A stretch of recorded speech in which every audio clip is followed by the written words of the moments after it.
¿Cómo están? Bien, también. ¿Descansaron? ¿Fin de semana? Más o menos. Bueno, hoy vamos a hablar de el programa Vida Saludable. Vive saludable, vive feliz. Recuerden que es una intervención que estamos haciendo en las escuelas, en las primarias, con el Instituto Mexicano del Seguro Social, en donde se hace una revisión integral de cada niño y niña y eso nos da información para poder seguir con esta estrategia.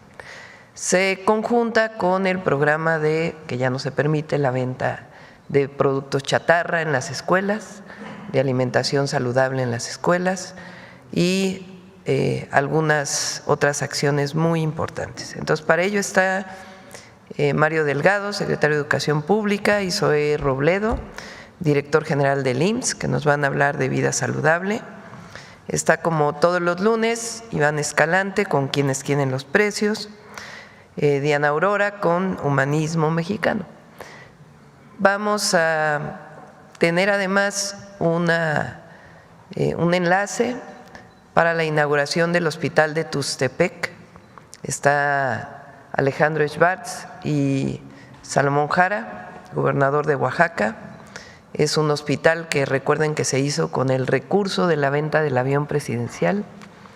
Entonces vamos a tener unos videos relacionados con el Hospital de Tuxtepec y el enlace. Entonces, si les parece, primero vamos con Quienes Quieren los Precios, después con el enlace y luego con Vida Saludable. Adelante, Iván.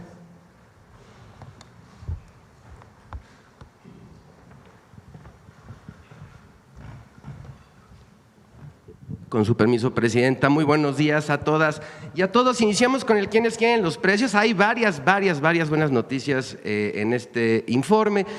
Comenzamos con las remesadoras en esta modalidad de envíos en efectivo, quienes quieren el envío de dinero. Y tenemos sobre estas, como les comentábamos, estamos haciendo un bloque con las 5 remesadoras que más dinero o más pesos da por los dólares de nuestros paisanos y las que menos dan. Entonces tenemos estos dos bloques. En la modalidad envío en efectivo, la que más o la mejor es Pagafón Smart Pay y aquí tenemos este rango de 5 remesadoras. Les vamos a poner una palomita. Y tenemos estas que tienen el promedio de tipo de cambio mucho más bajo y la comisión mucho más alta, y la suma de estos dos factores hacen que den mucho menos dinero por sus dólares. No son todas, son muchas más remesadoras. En la página de internet de Profeco está, como les hemos dicho, una calculadora. Ahí pueden hacer estos ejercicios para ver cuál remesadora es la que más dinero les da a nuestros paisanos que mandan el dinero para acá. Les vamos a poner a ellas un tache. Adelante. Y aquí en depósito a cuenta ya tenemos a Finabien en segundo lugar, porque ya hicieron un esfuerzo, como lo comentó la titular, la maestra Rocío Mejía, de disminuir la comisión y tener un muy buen tipo de cambio. Entonces, está dentro de nuestro top 5 Finabien. Les recomendamos a todas y a todos utilizar este servicio. Les vamos a poner una palomita y tenemos este bloque de 5 remesadoras que cobran mucho por comisión y tienen un tipo de cambio muy bajo. Recordar, en la modalidad de depósito a cuenta les vamos a poner un tache.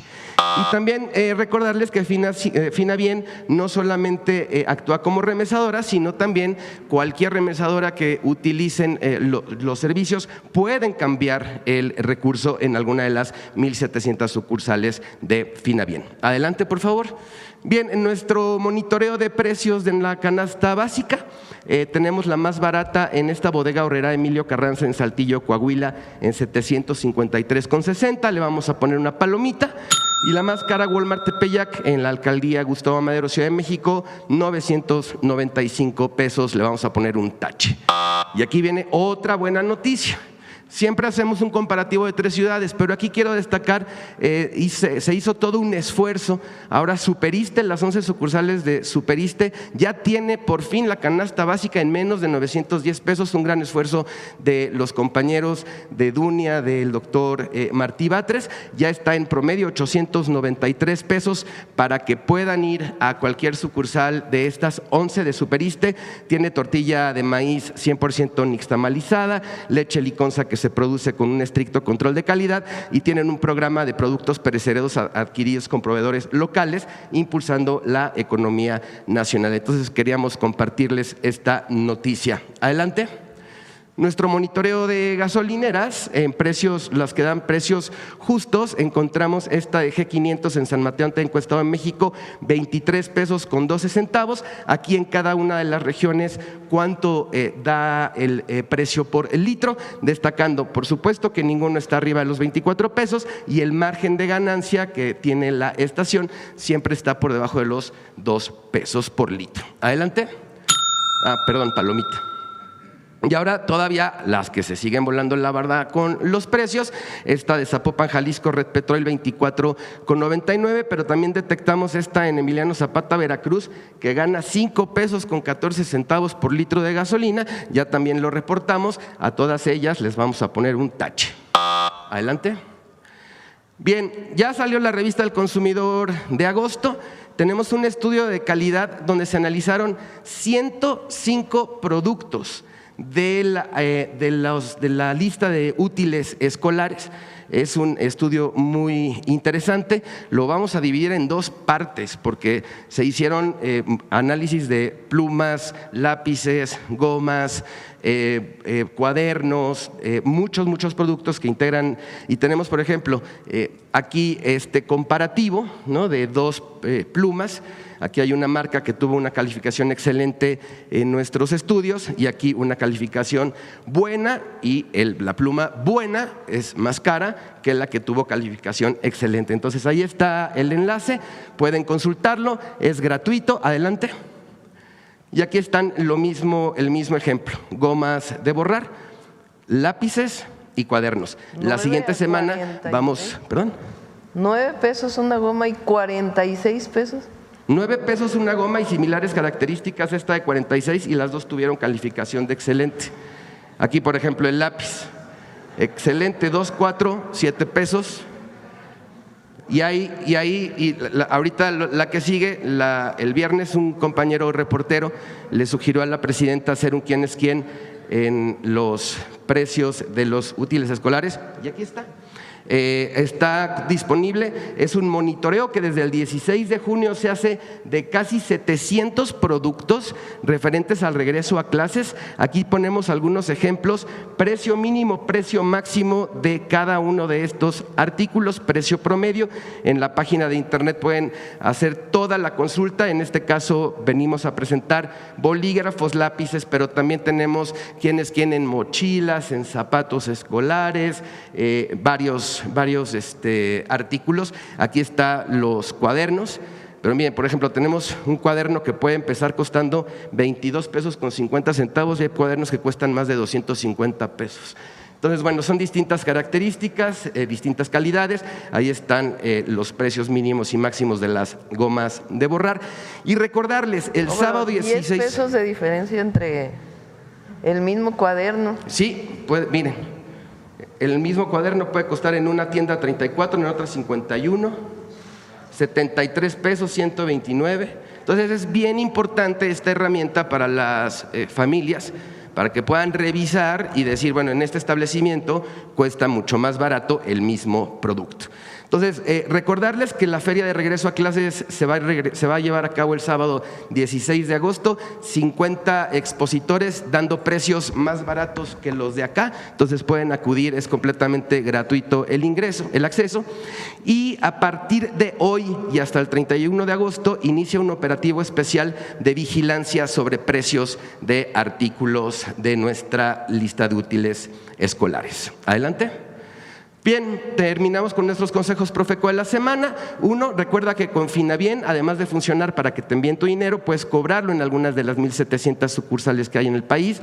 2, Superiste ya da la canasta básica en menos de 910 pesos. 3, con el motor de búsqueda quienes quieren los precios, compara y elige a los proveedores con precios justos para este regreso a clases. 4, en la revista del consumidor, consulta todos los resultados del estudio de calidad a útiles escolares. Nuestras redes sociales, la página de internet y el número del consumidor. Y si me permite, Presidenta, le hago entrega de la revista impresa de agosto. Muchas gracias.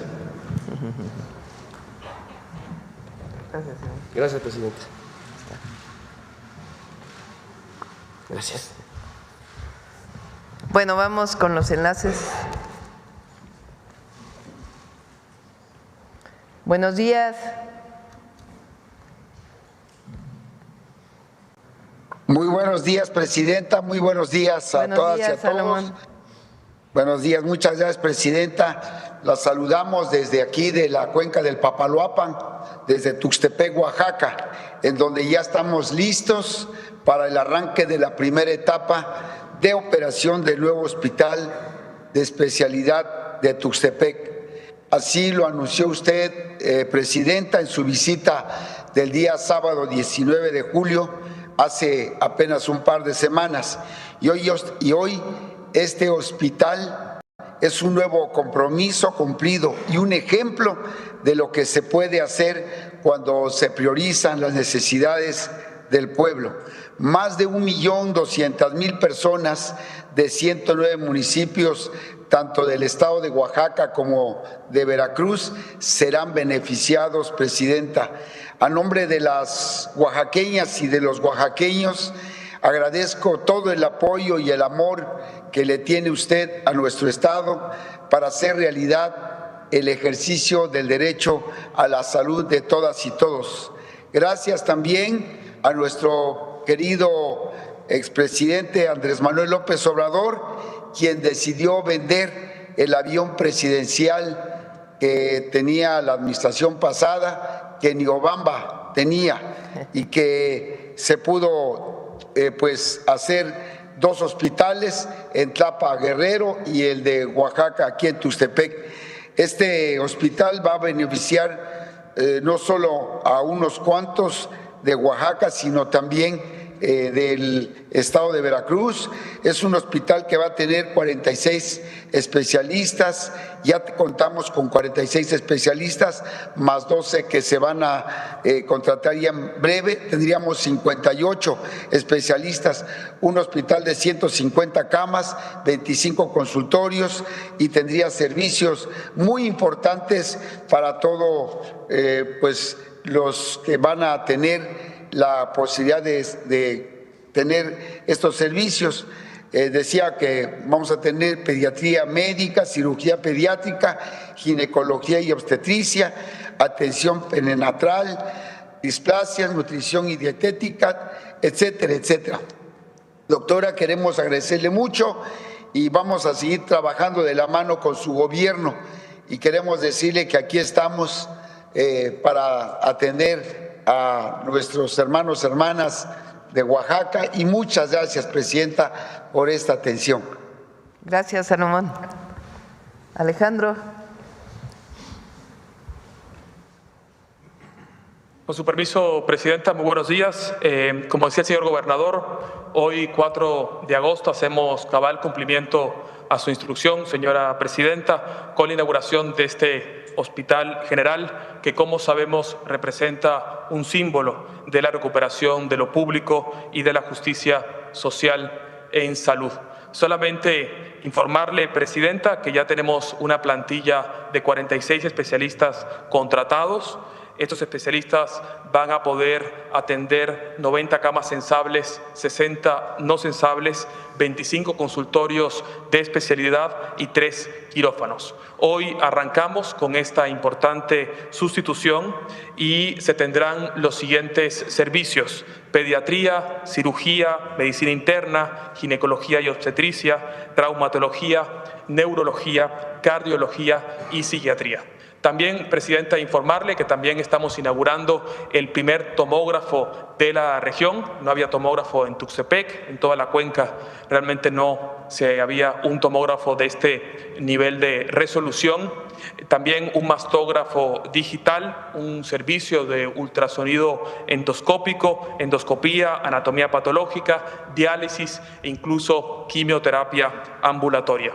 La inversión, Presidenta, que usted ha destinado para este hospital son de 2.300 millones de pesos y este hospital es el cumplimiento de su instrucción para hacer realidad la salud en la cuenca. Si usted nos permite, Presidenta, tenemos un breve video realizado con los compañeros ingenieros militares. Como usted recordará, este es un hospital que construimos en conjunto con los compañeros ingenieros militares y también un video que ilustra los servicios que se van a otorgar. Gracias, Alejandro. Vamos con los dos videos rapidísimo. Se superó con esfuerzo, planeación y coordinación. La Secretaría de la Defensa Nacional e IMSS Bienestar trabajaron unidos para lograr una instalación médica de vanguardia que mejora sustancialmente la atención al paciente, integrando tecnología, eficiencia y calidez humana. La Secretaría de la Defensa Nacional continuará colaborando con la construcción de infraestructura hospitalaria como una expresión clara de su compromiso con el pueblo de México y con los objetivos del Gobierno de la República. El Hospital General de Tuxtepec es más que una obra, es un símbolo de salud, desarrollo y justicia social. En Tuxtepec, Oaxaca, la salud del país se consolida al servicio del pueblo de México. Gobierno de México. Va el otro y vamos con más. Es un símbolo el hospital de Tuxtepec. Se construyó vendiendo el avión presidencial. Hoy, ese dinero se transforma en salud, en futuro, en esperanza para miles de familias mexicanas. Aquí, en el Cerro del Conejo, se inaugura el nuevo Hospital General de Tuxtepec, un proyecto conjunto entre el IMSS Bienestar y el Cuerpo de Ingenieros Militares, que no es un lujo, es inversión pública para quienes históricamente habían estado en el olvido.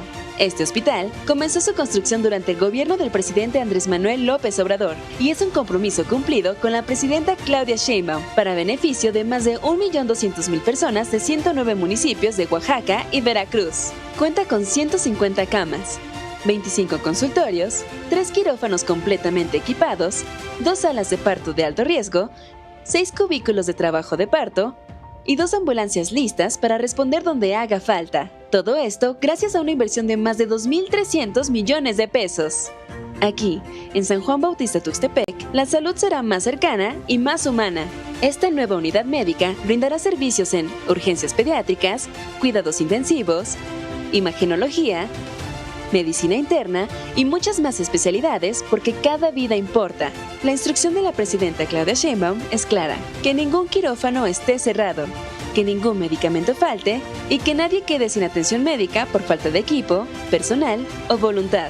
Hoy, esa instrucción se está materializando para consolidar al IMSS Bienestar en Oaxaca. Este es el IMSS Bienestar, una gran institución que está haciendo historia en nuestro país. Servicios públicos de salud para todas las personas, en todos los lugares. Gobierno de México. Listo. Mario.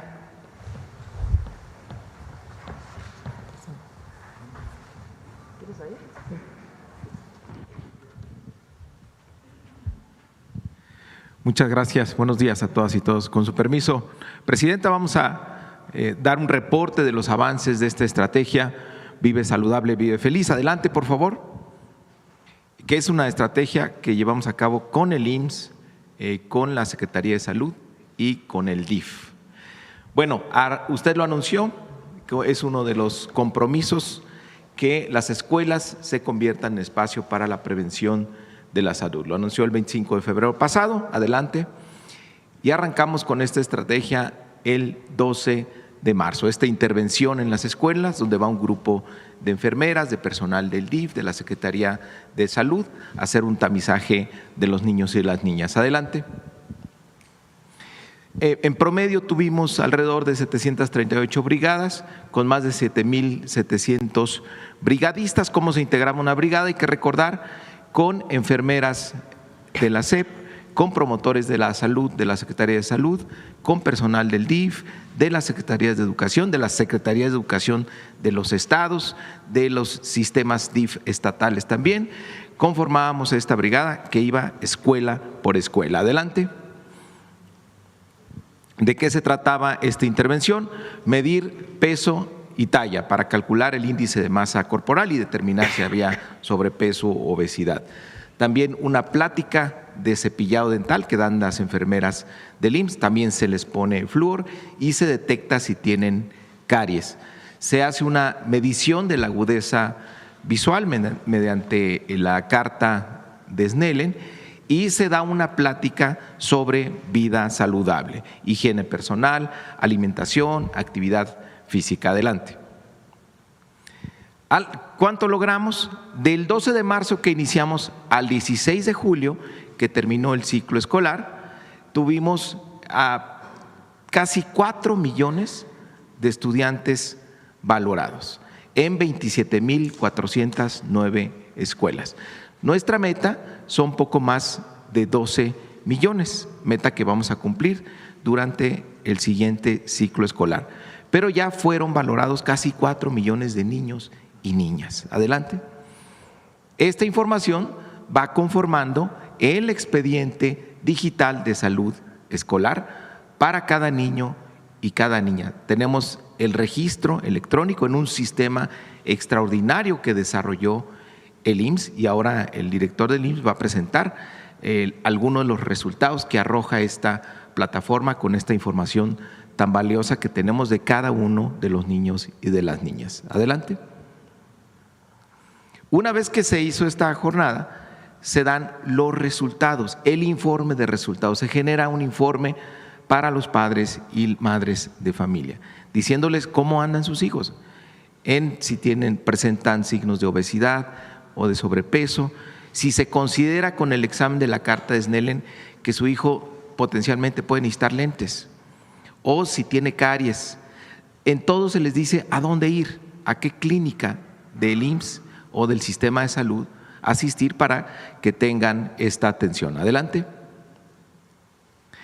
Le informamos a los padres de familia mediante SMS, mediante correo electrónico, o están los resultados en esta plataforma, resultados vidasaludable.c.gov.mx. Los padres de familia nos dieron un consentimiento informado, nos firmaron la autorización para hacer esta revisión de sus hijos y de sus hijas. Ahí nos dieron un teléfono, un correo, ahí se les ha enviado los resultados. Adelante. Sin embargo, vamos ahora a dárselos también por escrito.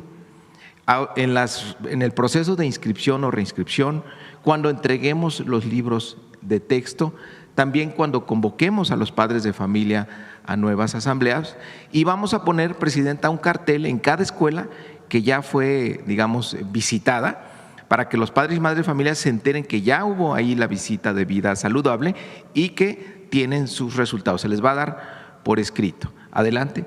Porque lo importante es que los padres y madres de familia lleven a sus niños a la cita con una nutrióloga en los centros de salud, a que les quiten sus caries o a también una clínica para que evalúen ya finalmente si necesitan lentes y se les entregan los lentes completamente gratuitos.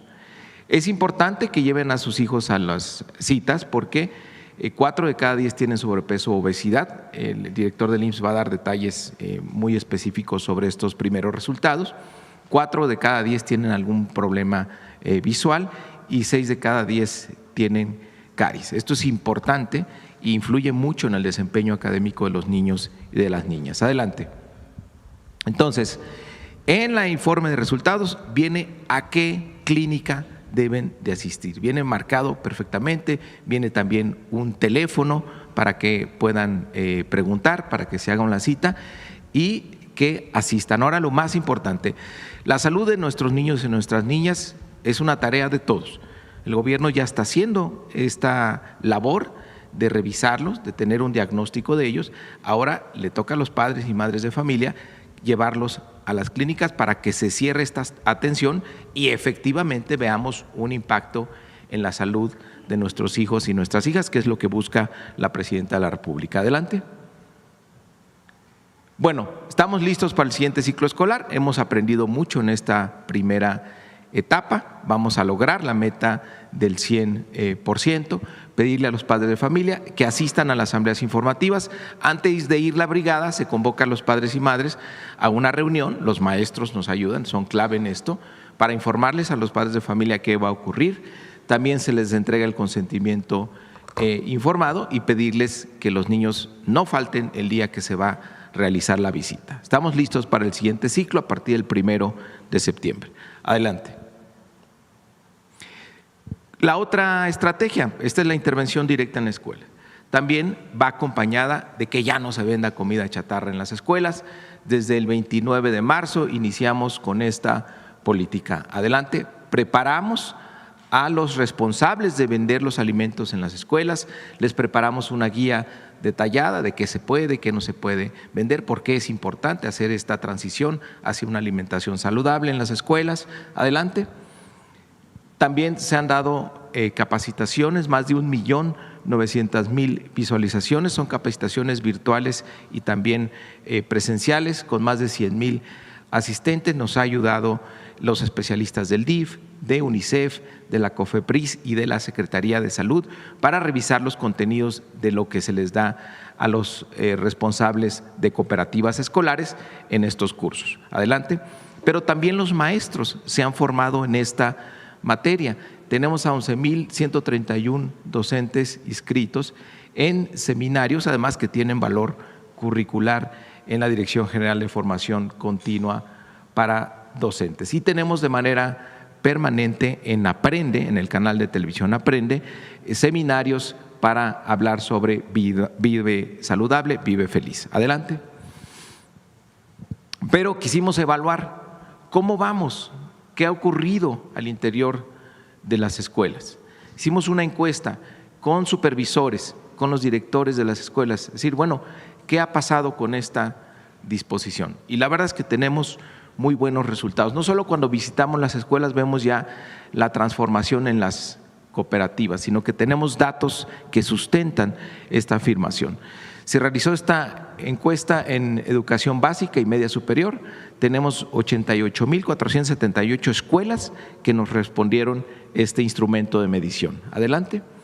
¿Qué tenemos? Primero, que el 64% de las autoridades ya de manera regular están haciendo supervisión para el cumplimiento de los lineamientos. El 70% de las personas que preparan, distribuyen y venden alimentos para consumo escolar recibieron capacitación o alguna certificación.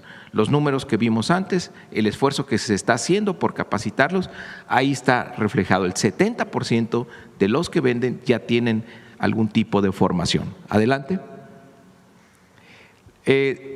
Preguntamos si se tiene acceso ya a alimentos saludables, de frutas y verduras de la región y temporada. El 71% contesta que todos los días tienen acceso a este tipo de alimentos. Agua simple o preparada de frutas sin azúcar, 80% todos los días. Luego algunos niños se quejan de que el agua pues no sabe como el refresco porque no tiene esa cantidad de azúcar, pero los niños están haciendo conciencia de la importancia de alimentarse saludablemente. Adelante. Miren, y este es el gran dato. ¿Cómo ha cambiado la oferta de los alimentos en las escuelas? El 86% responde que ya ni ningún día, o sea, ya no se vende ningún alimento que tenga sellos de advertencia en sus empaques, ni bebidas ni alimentos. Es decir, en el 86% contestan que ya no hay comida chatarra ni un solo día.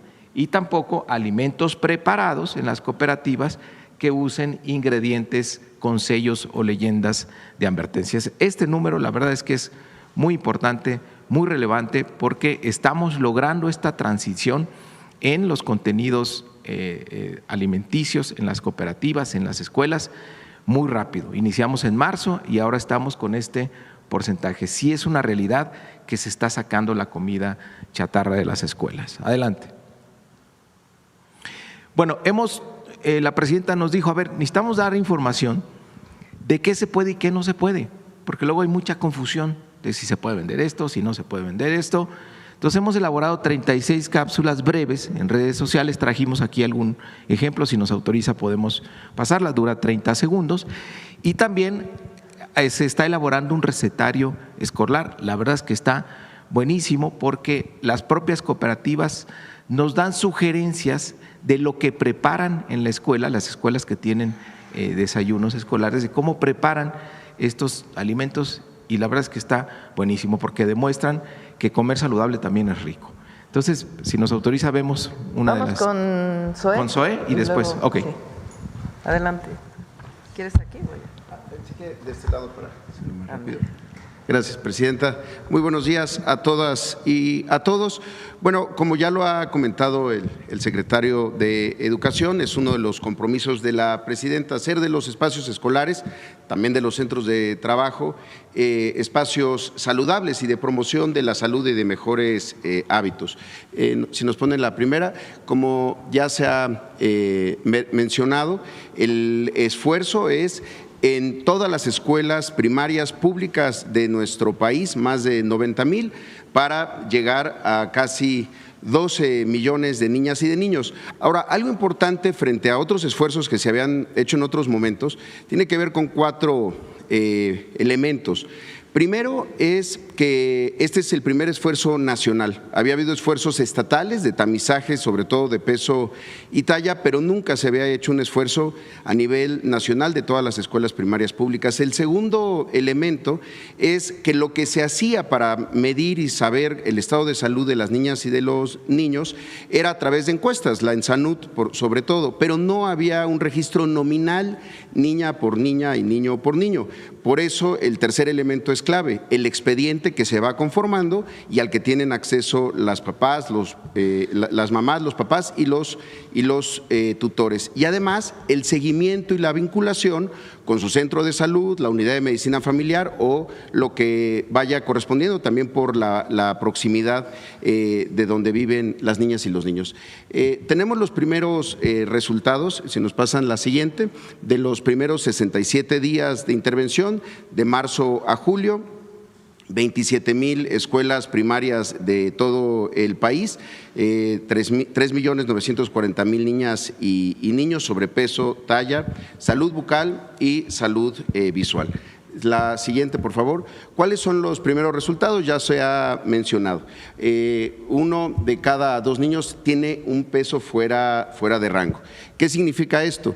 Que tenemos a 18.5 niñas y niños del primer grupo de casi 4 millones con temas de sobrepeso. Pero lo más preocupante son los 18.3 que tienen un tema de obesidad. Esto se hace con los indicadores internacionales de índice de masa corporal, con el rango de edad de cada niña y de cada niño. Sobre todo hablamos el tema de obesidad porque es lo que más predice problemas futuros de diabetes y de hipertensión. Es también, en ese sentido hay que decirlo, un esfuerzo radicalmente preventivo, atender a las niñas y a los niños antes de que estas enfermedades empiecen a tener mayor avance. Y el tema de peso bajo, 13.5% de las niñas y de los niños que presentan temas ya sea por desnutrición o problemas de crecimiento. Frente a eso, casi el 50% que están en un peso en rango. Ahora, algunos detalles que ya podemos tener, insisto, ya no producto de encuestas, sino de registros nominales. La siguiente, por favor. Por ejemplo, los niños presentan más temas de peso y talla fuera de rango que las niñas. Aquí lo podemos ver, por ejemplo, obesidad y sobrepeso son 781,000 niños versus 666,000 niñas, también en el tema de peso bajo.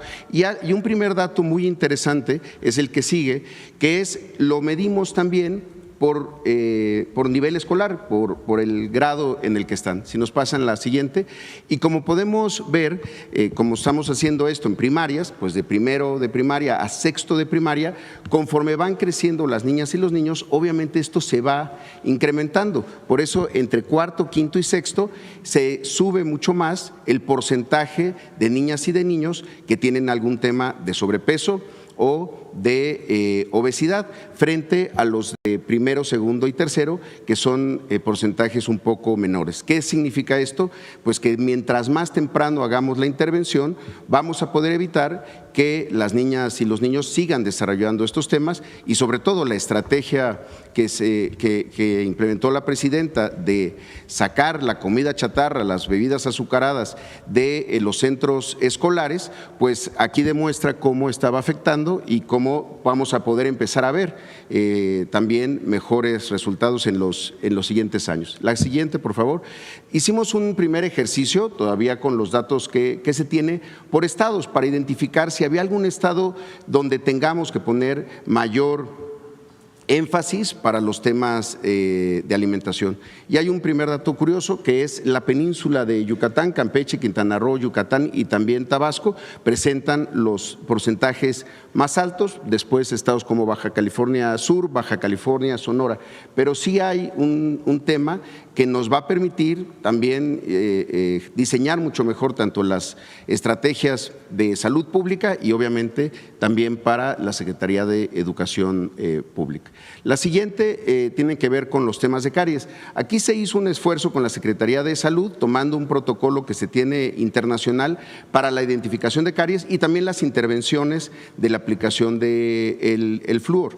Y aquí lo que vemos es que hay 55% de niñas y niños con algún problema bucal. Recordemos que una caries también tiene que ver con el consumo de alimentos con alto contenido en azúcar. Y bueno, aquí se puede ver cómo empieza a afectar. La siguiente, entre niñas y niños no hay una diferencia muy notable, pareciera que es un problema que se distribuye igual entre niñas y niños, y en la siguiente también lo vamos a ver que afecta de manera bastante parecida entre grados escolares, es decir, tanto una niña de primero de primaria como uno de sexto más o menos tienen los mismos porcentajes. La siguiente son por estados. Aquí vemos, por ejemplo, Guerrero, Puebla, Tlaxcala, Morelos, Campeche, Hidalgo. Y por eso también dentro del programa hay todo un apartado de técnica de cepillado y también la entrega de insumos como cepillos de dientes y pasta dental, además de la aplicación del flúor. También muchas veces puede tener que ver con el acceso a estos insumos y también desde luego a otros temas de desigualdad. Son los primeros datos que tenemos, desde luego. Ahora que continuemos y que completemos todo el censo, digamos, y con los tamizajes, pues vamos a poder tener datos todavía mucho más precisos. La siguiente, también el tema de salud visual, algo que se tenía calculado, pero que se demostró que es mucho mayor de lo que se pensaba. Por ejemplo, tenemos a 1.367.000 niñas y niños fuera de rango. Se hace esto con una tabla de Snellen, como todos las conocen, para los exámenes visuales. Es el primer tamizaje, se hace a través de personal de enfermería del IMSS y tenemos 35% fuera de rango. Digo que estaba calculado más bajo porque se calculaba entre 20 y 30%. Mucho de esto puede estar asociado, es una primera hipótesis, al tema de televisión, pantallas y demás. Y algo que además es fundamental para el desempeño escolar y el aprendizaje, primero identificar también a niñas y niños que quizá no sabían que tenían algún tema de agudeza visual baja. La que sigue, hicimos lo mismo entre niñas y niños. En este caso pareciera que hay una afectación mayor entre las niñas que entre los niños en el tema de agudeza visual. Y la que sigue lo vimos también por grados y aquí también se puede ver que es más o menos similar, sin embargo pues hay algunos grados como el quinto que tienen un pequeño porcentaje mayor. La que sigue, por favor. Entre los estados, en este momento tenemos, digamos, entre los propios tamizajes de los estados, a estados como Veracruz, Durango, Yucatán, Tlaxcala, que tienen porcentajes más altos. Insisto, esto creo que entre los estados lo vamos a poder ver mucho mejor cuando hacia finales del año acabemos todo este ejercicio. Y la que sigue, por favor. También algo muy importante que ya mencionaba el secretario Mario Delgado, la vinculación con las instituciones. Aquí pusimos solamente unos primeros datos del IMSS. Ya ha habido papás y mamás que han llevado ante el reporte que se tiene, ya sea por sobrepeso, por obesidad o por alguno de los otros indicadores, que ya han llevado a sus hijas y a sus hijos con el reporte que se genera a las unidades de medicina familiar. Y esta es una vinculación que se debe de estar haciendo de manera permanente. La que sigue, por favor. Ya lo ha dicho el secretario, pero lo insistimos, ahí están los resultados. Es bien importante que mamás, papás puedan ingresar aquí, poder descargar los resultados para poder tener la siguiente acción. Y ahí se les va a indicar si es un tema de caries, cuál es la unidad que tiene una unidad dental para llevarlos, o también la vinculación para el tema de la entrega de los lentes cuando es necesario por temas de agudeza visual, o el plan para la alimentación y la actividad física en los casos de temas de obesidad. La que sigue, por favor. Y bueno, esto ya se ha mencionado, vamos a retomar esto y algo bien importante en todos los casos, y agradecemos mucho a papás y a mamás que han firmado el consentimiento informado para poder hacer estas aplicaciones, las 4, el peso y la talla, la agudeza visual, el tema de salud bucal y una de las más importantes, la clase de promoción de la salud. Ahora, este ejercicio que ha unido mucho a las instituciones, en particular con la SEP, nos está permitiendo que también ya los propios profesores, maestras y maestros sean quienes vayan aprendiendo y en siguientes años, cada que vayan ingresando nuevos niños, se pueda ir replicando, pero ya con las maestras y maestros que van a poder hacer también ellos mismos todas estas evaluaciones de la salud de los alumnos. Es todo por nuestra parte, Presidenta. Muchísimas gracias y agradecer también a todo el personal de todas las instituciones que han estado yendo hasta las últimas escuelas y seguiremos ahora que retomemos el curso de las clases. Muchas gracias. Gracias. Pues importante la información. De 4 millones de niños y niñas de escuelas públicas que han pasado por se llama tamizaje, revisión de la salud, el 18% tiene obesidad. Y si consideramos sobrepeso y obesidad, es casi el 37%. Entonces, ¿qué ocurre cuando un niño o una niña tienen sobrepeso, obesidad y continúan con esta situación el resto de su vida? Pues pueden tener diabetes, pueden tener hipertensión y después incluso problemas renales derivados de ello. Nuestro interés es apoyar a las familias, apoyar a las maestras y maestros para poder enseñar a las niñas y a los niños qué comer, qué no comer, cómo hacer ejercicio, para poder tener una vida saludable. Y a esto se suma pues la prohibición de la venta de productos chatarra en las escuelas.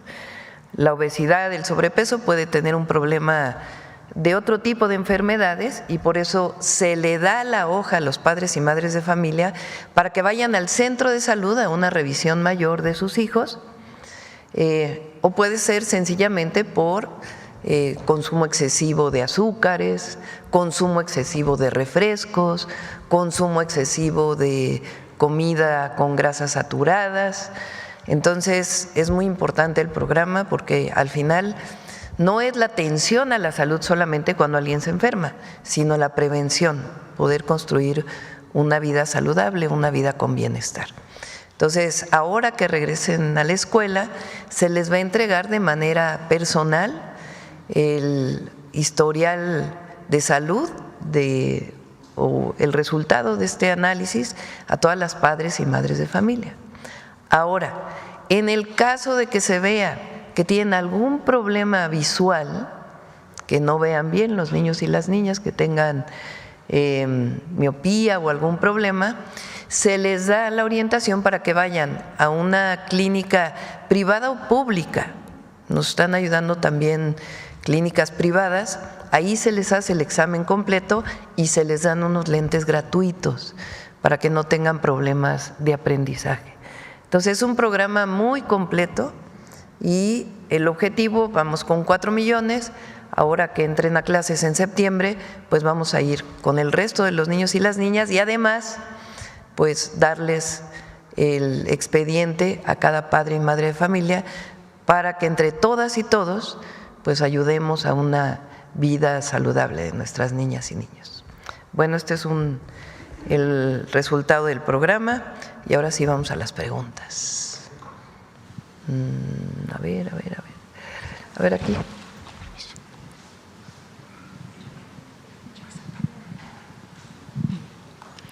Muchas gracias, presidenta. Mi nombre es Eliane Valadez, del canal de YouTube Eli TV Oficial, y le quisiera hacer unas preguntas concerniente a lo presentado. Primeramente, saber si hay algún tipo de taller de alimentación para los padres, para que también tengan conocimiento acerca del programa y cómo lo pueden implementar ellos en casa, porque muchas veces pues el alumno a lo mejor va a alimentarse bien en la escuela, pero llega a la casa y el papá a lo mejor no tiene los conocimientos de cómo pues alimentar a sus hijos. Mario, no sé si comentar.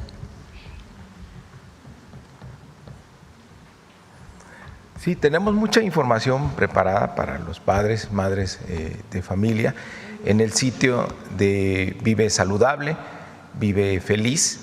En el reporte, por ejemplo, que se les entrega, ahí viene un QR que no solo te ayuda a organizar las citas para que lleves a tu hijo a un centro de salud, sino que ahí viene mucha información de cómo mejorar la alimentación de tus hijos, cómo inculcarle hábitos saludables y también la activación física es muy importante. Pero sí, efectivamente, el éxito de este programa tiene que ver también con los padres y madres de familia, pero es curioso ahora, presidenta, nos cuentan, en algunas familias los niños son los que les dicen a los papás y las mamás, no me pongas eso en la lonchera porque eso ya no está permitido. Entonces está cambiando, los niños incluso están ahora ayudando a cambiar la cultura de los padres y madres de familia. El tema de Vive Saludable no solo es un programa, está integrado a la nueva escuela mexicana y es algo que se aprende ya en el salón de clase. Y en cuanto a eso, por ejemplo, los maestros, los alumnos ven a los maestros como un ejemplo, ¿no? Muchas veces, pues a lo mejor ven a los alumnos al maestro comer mal o en la calle lo ven fumando. ¿Qué mensaje hay para los maestros para que sean un buen ejemplo para los alumnos? Aunque este programa no estaba dirigido a los maestros están poniendo el ejemplo. Saben que ya pues, no pueden llevar el refresco al aula de clases, saben que no pueden fumar, eso ya no se podía, pero ellos ya están tomando conciencia de que es un ejemplo para los niños. Yo recuerdo la primera vez, presidenta, que en el Consejo Técnico se pasó esta información y que siempre nos mandan información de cómo se llevan a cabo los consejos técnicos, pues sí veíamos algunos refrescos en las mesas y obviamente se comentó con las y los maestros y ellos saben ya que es también parte de la educación que están dando, dar también el ejemplo. Y ya por último, ¿cómo se ajusta el programa de alimentación para los niños en las diferentes regiones del país? Es totalmente regionalizado, si no hay recetas únicas. El recetario que preparó el DIF justamente hace mucho énfasis en eso, en los productos de temporada, en las frutas, verduras de temporada y de la región. Incluso estamos promoviendo estos tipos de alimentación local porque evidentemente no hay un recetario nacional y único. Es Vive Saludable, vivesaludable.gov.mx. Ahí está todo y hay mucha información, hay videos, hay guías, hay recetarios, en fin, hay mucha información. Muchas gracias. Ponle ahí el video.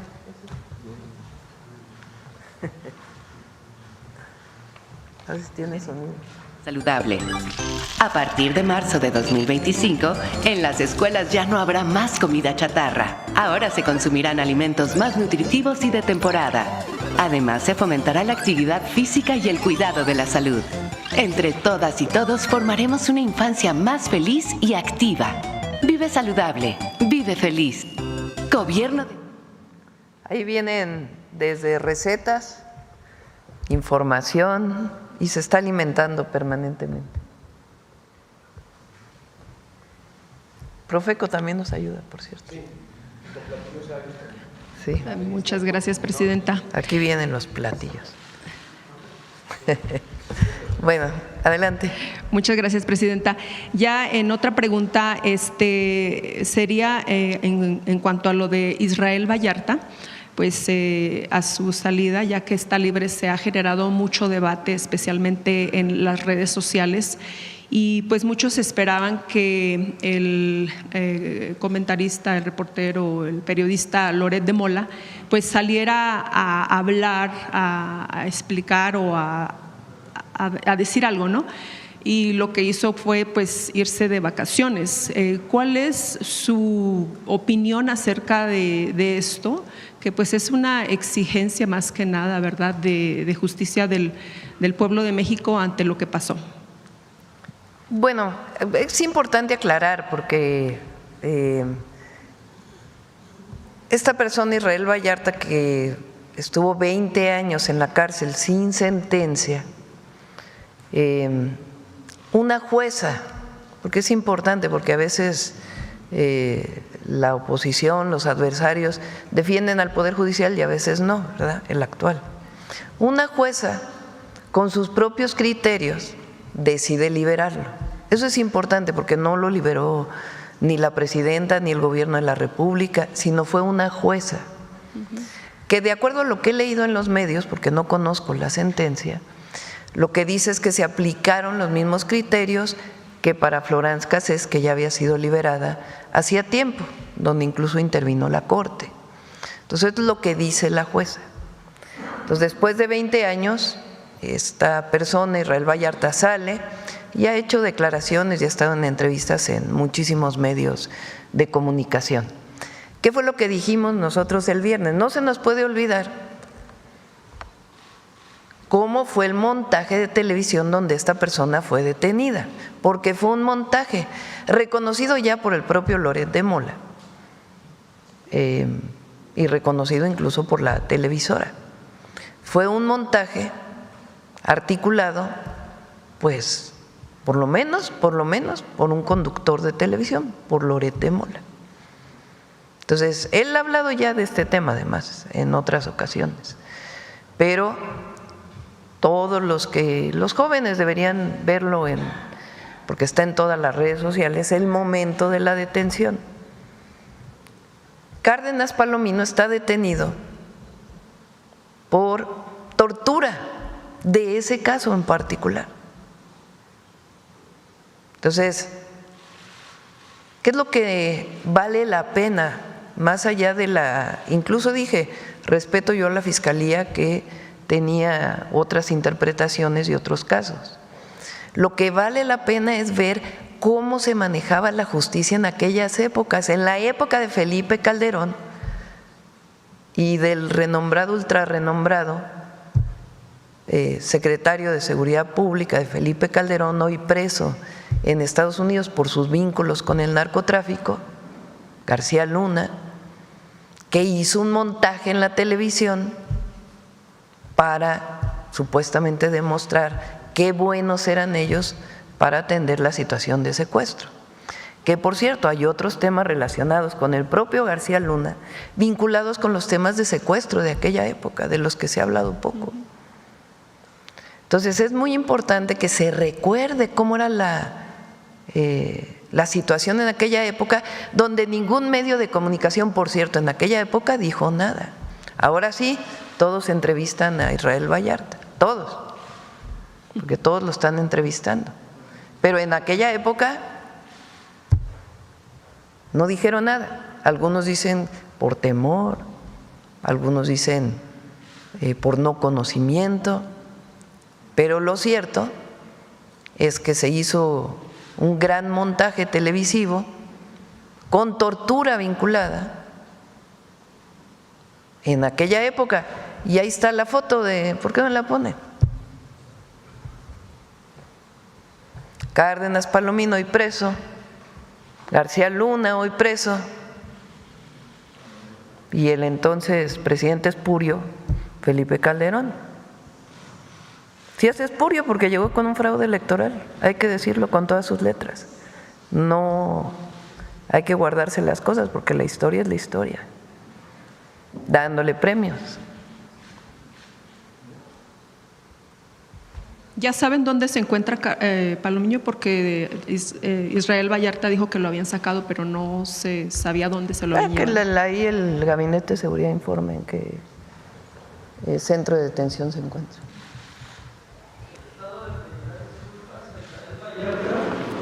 Lo dije el otro día, él tiene que en todo caso solicitar un proceso. Si él pidiera la ley es muy clara, pues tiene que evaluarse con respecto a la ley. Hay una ley, no es un asunto personal ni subjetivo, hay una ley que especifica cómo debe de hacerse.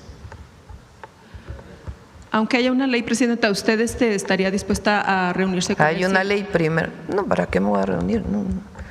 Lo que es importante es que se recuerde cómo fue esto. Porque ahora dicen que la elección al Poder Judicial es terrible. ¿Y qué pasó con 20 años sin sentencia? Y la situación en la que se da, más allá de la persona. Así es. Muy importante recordar aquella época. ¿Por qué no pones cómo crecieron los homicidios en la época de Calderón?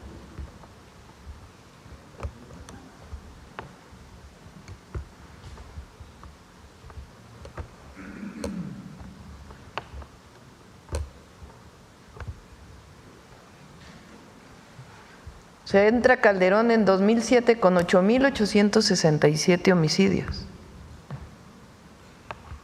En el 2011, 27.213. 2012, 25.967. Y Peña lo deja con 36.685. Deben tener todavía más, ¿no? El 24 y el 25, debe haber otra gráfica. Muchas gracias, Presidenta. Por último, quisiera preguntarle, tuve la oportunidad de estar en Estados Unidos, en algunos estados, y hablando con la comunidad migrante, hay una preocupación especialmente de los adultos mayores o de las personas que ya están a punto de entrar a un retiro y que por la cuestión del estatus legal no documentados, pues no tienen la posibilidad de que el gobierno en Estados Unidos les dé un retiro. Se sabe que acá se puede tener la pensión siempre y cuando pues estén acá o vivan acá, se registren acá. Pero ahí la pregunta es que si hay de parte de su gobierno algún programa donde ellos puedan hacer un autorretiro cuando pues llegue la hora de que se retiren, ya sea en Estados Unidos o acá en México, pero que los fondos quizás se puedan depositar en México. ¿Por qué no platicas? Lo íbamos a presentar en un día especial el tema del IMSS, pero ¿por qué no platicas la posibilidad que tienen todos los paisanos para inscribirse al IMSS? Muchísimas gracias, Presidenta. Y sí, efectivamente, desde hace 3 años empezamos a construir con el programa piloto de trabajadores independientes, que hoy ya está en la ley, algunos pilotos en consulados de México en los Estados Unidos para ofrecerle a paisanos y a paisanas que pudieran registrarse como trabajadores independientes estando en Estados Unidos y logrando con esto tener la cobertura de la seguridad social también de sus beneficiarios, muchas veces las esposas o los esposos que se habían quedado aquí en México, hijas e hijos, y también los padres. Y la verdad que ha tenido muy buen resultado, porque de esta manera, recuperan todo su historial de cotización ante el Seguro Social. Muchos de nuestros paisanos antes de partir pues tuvieron alguna relación laboral, trabajaron aquí en México en muchísimas actividades. Esto les permite aspirar también, a llegado el momento, por las semanas cotizadas o la edad, pues a poder jubilarse. Pero también algo muy importante, con este mecanismo de persona trabajadora independiente, los paisanos pueden adquirir el crédito, la prerrogativa con el Infonavit. Como sabemos, mucho de lo que se manda para remesas, algunas de las causas, tiene que ver también con el tema de vivienda. Entonces, de esta manera pueden aspirar también a tener un crédito de vivienda.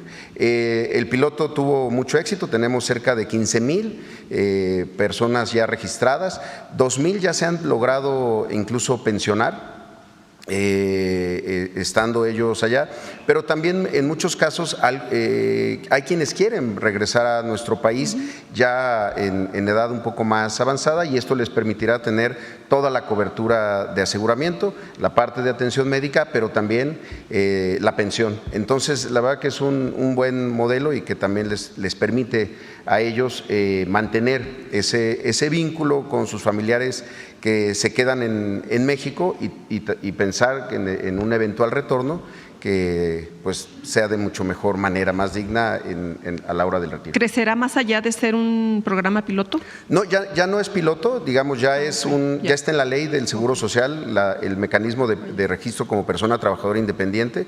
Hay 336,000 aquí en México, cerca de 16,000 en los Estados Unidos. Lo que hemos estado trabajando con la Cancillería son los mecanismos para que a través de los consulados se le pueda dar promoción y que ahí se haga el registro. Un dato curioso que se ha identificado con estos primeros casos es que los paisanos tienen un registro superior al salario base de cotización por los ingresos que ellos tienen en Estados Unidos, y en muchos casos quieren hacer el pago semestral o incluso anual. Ellos dicen: yo pago por todo el año, para que no tengan que estar haciendo el trámite, o el pago mes con mes. Lo que estamos trabajando es en temas de sistemas para hacerlo mucho más automático con los propios sistemas de la red consular. Muchas gracias. Gracias, Presidenta. Gracias. Adelante. Gracias, Presidenta. Arturo Páramo, Imagen Excelsior. Se publicó por parte de ex consejeros del INE, ex titulares también del INE, incluso desde el IFE, una propuesta a raíz de su propuesta de que habrá una reforma electoral, una comisión para llevar a cabo todo este proceso. Ahí están proponiendo varios puntos, entre ellos que en esta propuesta pues se haya participación de todas las fuerzas políticas, de todos los sectores. Plantean que no haya ni sobrerepresentación en el futuro, pero tampoco subrepresentación. También establecen mantener la autonomía del INE, que los consejeros no se elijan mediante voto popular, también que el padrón quede bajo la responsabilidad del INE. Son una serie de planteamientos que seguramente usted ya conoce. ¿Qué piensa acerca de ellos? Bueno, hay algunos planteamientos ahí que quieren no que crezca el número de plurinominales, pero que haya más plurinominales en los 500 diputados. ¿Verdad? Nosotros estamos de acuerdo con eso. La autonomía del INE, evidentemente estamos de acuerdo que se mantenga, que el padrón electoral se mantenga en el INE, todo eso estamos de acuerdo. Vamos a hacer una encuesta también para ver qué opina el pueblo, para ver qué opina la gente. De encuestas previas, la gente no le gusta que los partidos políticos tengan tantos recursos, no hace falta. No le gusta que haya tantos recursos que se destinen a las elecciones. Tampoco hace falta para que haya elecciones democráticas. A la gente tampoco le gusta que haya tanto plurinominal de lista. Tampoco. Entonces, decidí nombrar a Pablo porque ha estado en varias reformas, no solo electorales, sino políticas en el país. Pues él conoce mucho del tema y vamos a iniciar con una serie de propuestas y sí, que se abran foros de discusión junto con el Congreso, que se abran foros, que se discuta, que se vea qué planteamiento hay desde nuestra perspectiva. Pues no debe haber listas de pluris, tampoco debe haber tanto recurso que se destine a los partidos políticos y a las elecciones, que se reconozca la democracia también como el reconocimiento de las mayorías, porque finalmente eso dice la Constitución, y así ha sido en la historia de México. Entonces va a haber foros. Pablo va a construir una serie de lineamientos, de propuestas, y después junto con el Congreso pues que haya foros de discusión y pues un planteamiento final, y de ahí pues ya la propuesta formal para modificar, si es el caso, la Constitución y las leyes. Presidenta, también la figura de Pablo Gómez generó polémica en varios sectores.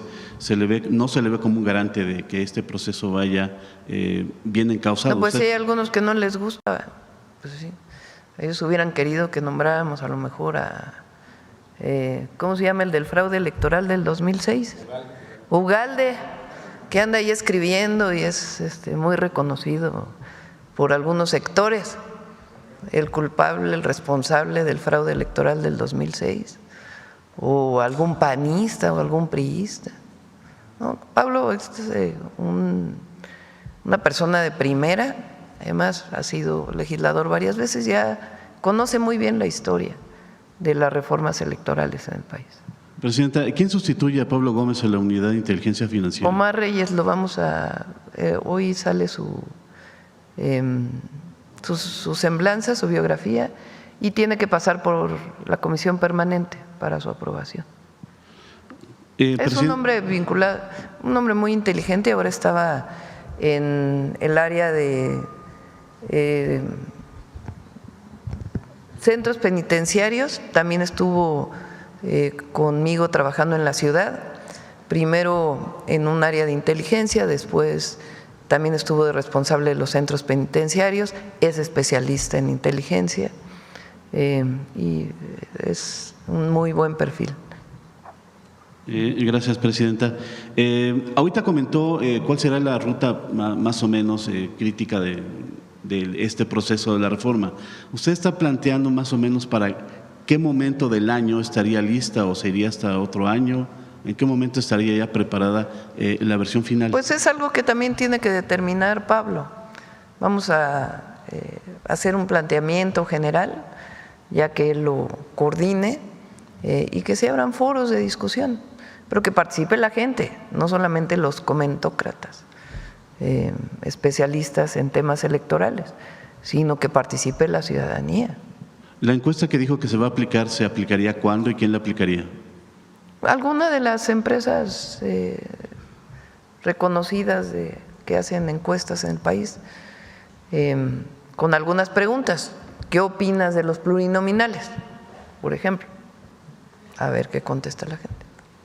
Okay, gracias. ¿Qué opinas de que los partidos políticos se lleven tantos miles de millones de pesos? A ver qué opina la gente. Todos, no defendiendo a uno u otro partido, sino que realmente haya menos recursos a los partidos políticos y a todo el sistema electoral en el país. Gracias. Presidenta, revisamos la encuesta de ingreso y gasto que se publicó la semana pasada y vimos algo que nos llamó la atención, lo publicamos, que a pesar de los programas sociales que entrega el gobierno federal y también de los polos de desarrollo que se están generando, la dinámica de distribución de ingreso, el gasto, no ha cambiado mucho. El sureste sigue teniendo menores ingresos, por ende menos gasto. algunos estados del norte, el centro del país, siguen teniendo más ingreso y más gasto. ¿Cómo se puede cambiar esa dinámica, Presidenta? Porque la expectativa que se tenía era que la gente que tiene menos, la gente más desfavorecida, tuviera más ingresos que pudieran cerrar esta brecha. Sí tiene más. Es cierto que todavía hay una importante desigualdad en el país y hay desigualdad geográfica también. Disminuyó esta desigualdad con la construcción de las grandes obras estratégicas y ahora su operación. Y nosotros estamos impulsando mucho los polos de bienestar en el sur-sureste y el desarrollo de los puertos como parte pues del incremento en el ingreso de las familias del sur-sureste del país. El propio tren del sureste, la línea K del tren interoceánico va a ayudar muchísimo. Esa se termina el próximo año. Todo eso para levantar también el desarrollo económico en el sur-sureste. Pero por ahí hay una gráfica de cómo aumenta el ingreso por decil. A ver si la tienes por ahí. Desde 2018. A ver, préstamelo.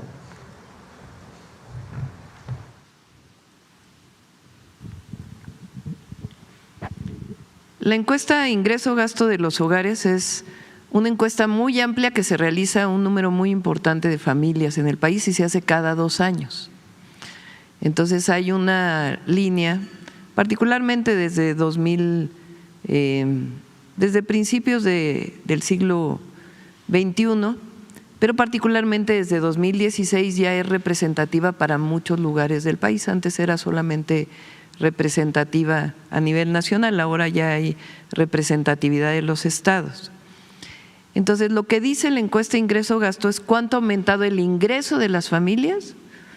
Ingreso visto como un ingreso general, puede ser ingreso monetario, pero también puede ser ingreso por algunas otras apoyos, puede ser ingreso directamente por salario o también por los programas de bienestar que da el Gobierno de México o apoyos familiares o remesas que también son contabilizadas en la encuesta ingreso-gasto de los hogares. Si comparamos el 2018 con el 2024, que es la encuesta ingreso-gasto de los hogares que acaba de salir, lo que dice es que el total de las familias mexicanas incrementaron su ingreso en promedio 15.7%, en promedio. Pero ¿qué hace la encuesta ingreso-gasto? Separa a todas las familias mexicanas en conjuntos de 10. Esos se llaman deciles. Esos conjuntos de 10 son los que menos ganan hasta los que más ganan, los que tienen menores ingresos a los que tienen mayores ingresos. El decil 1, pues es las familias más pobres del país, los que reciben menos ingreso. El decil 10 son las familias que tienen más ingresos. Entonces aquí lo que vemos es que el decil 1, o sea, las familias más pobres del país, su ingreso entre 2018 y 2024 aumentó 35.9%. Mientras que las familias que más ganan, el decil 10, su ingreso aumentó 4.2%. ¿Esto qué significa? Pues si aumenta más el ingreso del que menos tiene que el que más tiene, pues se reducen las desigualdades. Entonces, esto es algo muy importante, porque aquí sí es por el bien de todos, primero los pobres. Porque por ingreso, ya sea por salario o por programas de bienestar o por algunas otras apoyos que tienen de familiares, de ingresos de las familias, el decil 1 se incrementó 35.9% frente al decil 10. ¿Qué pasaba antes en el periodo neoliberal? Pues no había un incremento en los ingresos de las familias de este tipo, que mientras menos tienes, mayor incremento en el ingreso, si no era más o menos parejo. de tal manera que la diferencia entre el más pobre o las familias más pobres, el 10% más pobre frente al 10% más rico, en el periodo de Calderón esa diferencia era de 38, ahora es de 14. Es decir, hay distribución de la riqueza. Entonces eso es un resultado muy importante. Evidentemente en la parte geográfica todavía hay que trabajar más para que Chiapas, Oaxaca, Tabasco pues tengan mayores ingresos, de tal manera que se permita pues una reducción de la desigualdad entre los estados del norte y los estados del sur-sureste. Gracias. Por último, Presidenta, también se informó por parte de la Secretaría de Seguridad Ciudadana que se va a tener un reporte cada 15 días de la situación en Sinaloa. ¿Qué se ha dicho en el Gabinete de Seguridad en la mañana? ¿Cómo va la situación en Sinaloa? La percepción es que la violencia continúa, pero los indicadores de homicidios, ¿cómo van, Presidente? Va disminuyendo el número de homicidios en Sinaloa.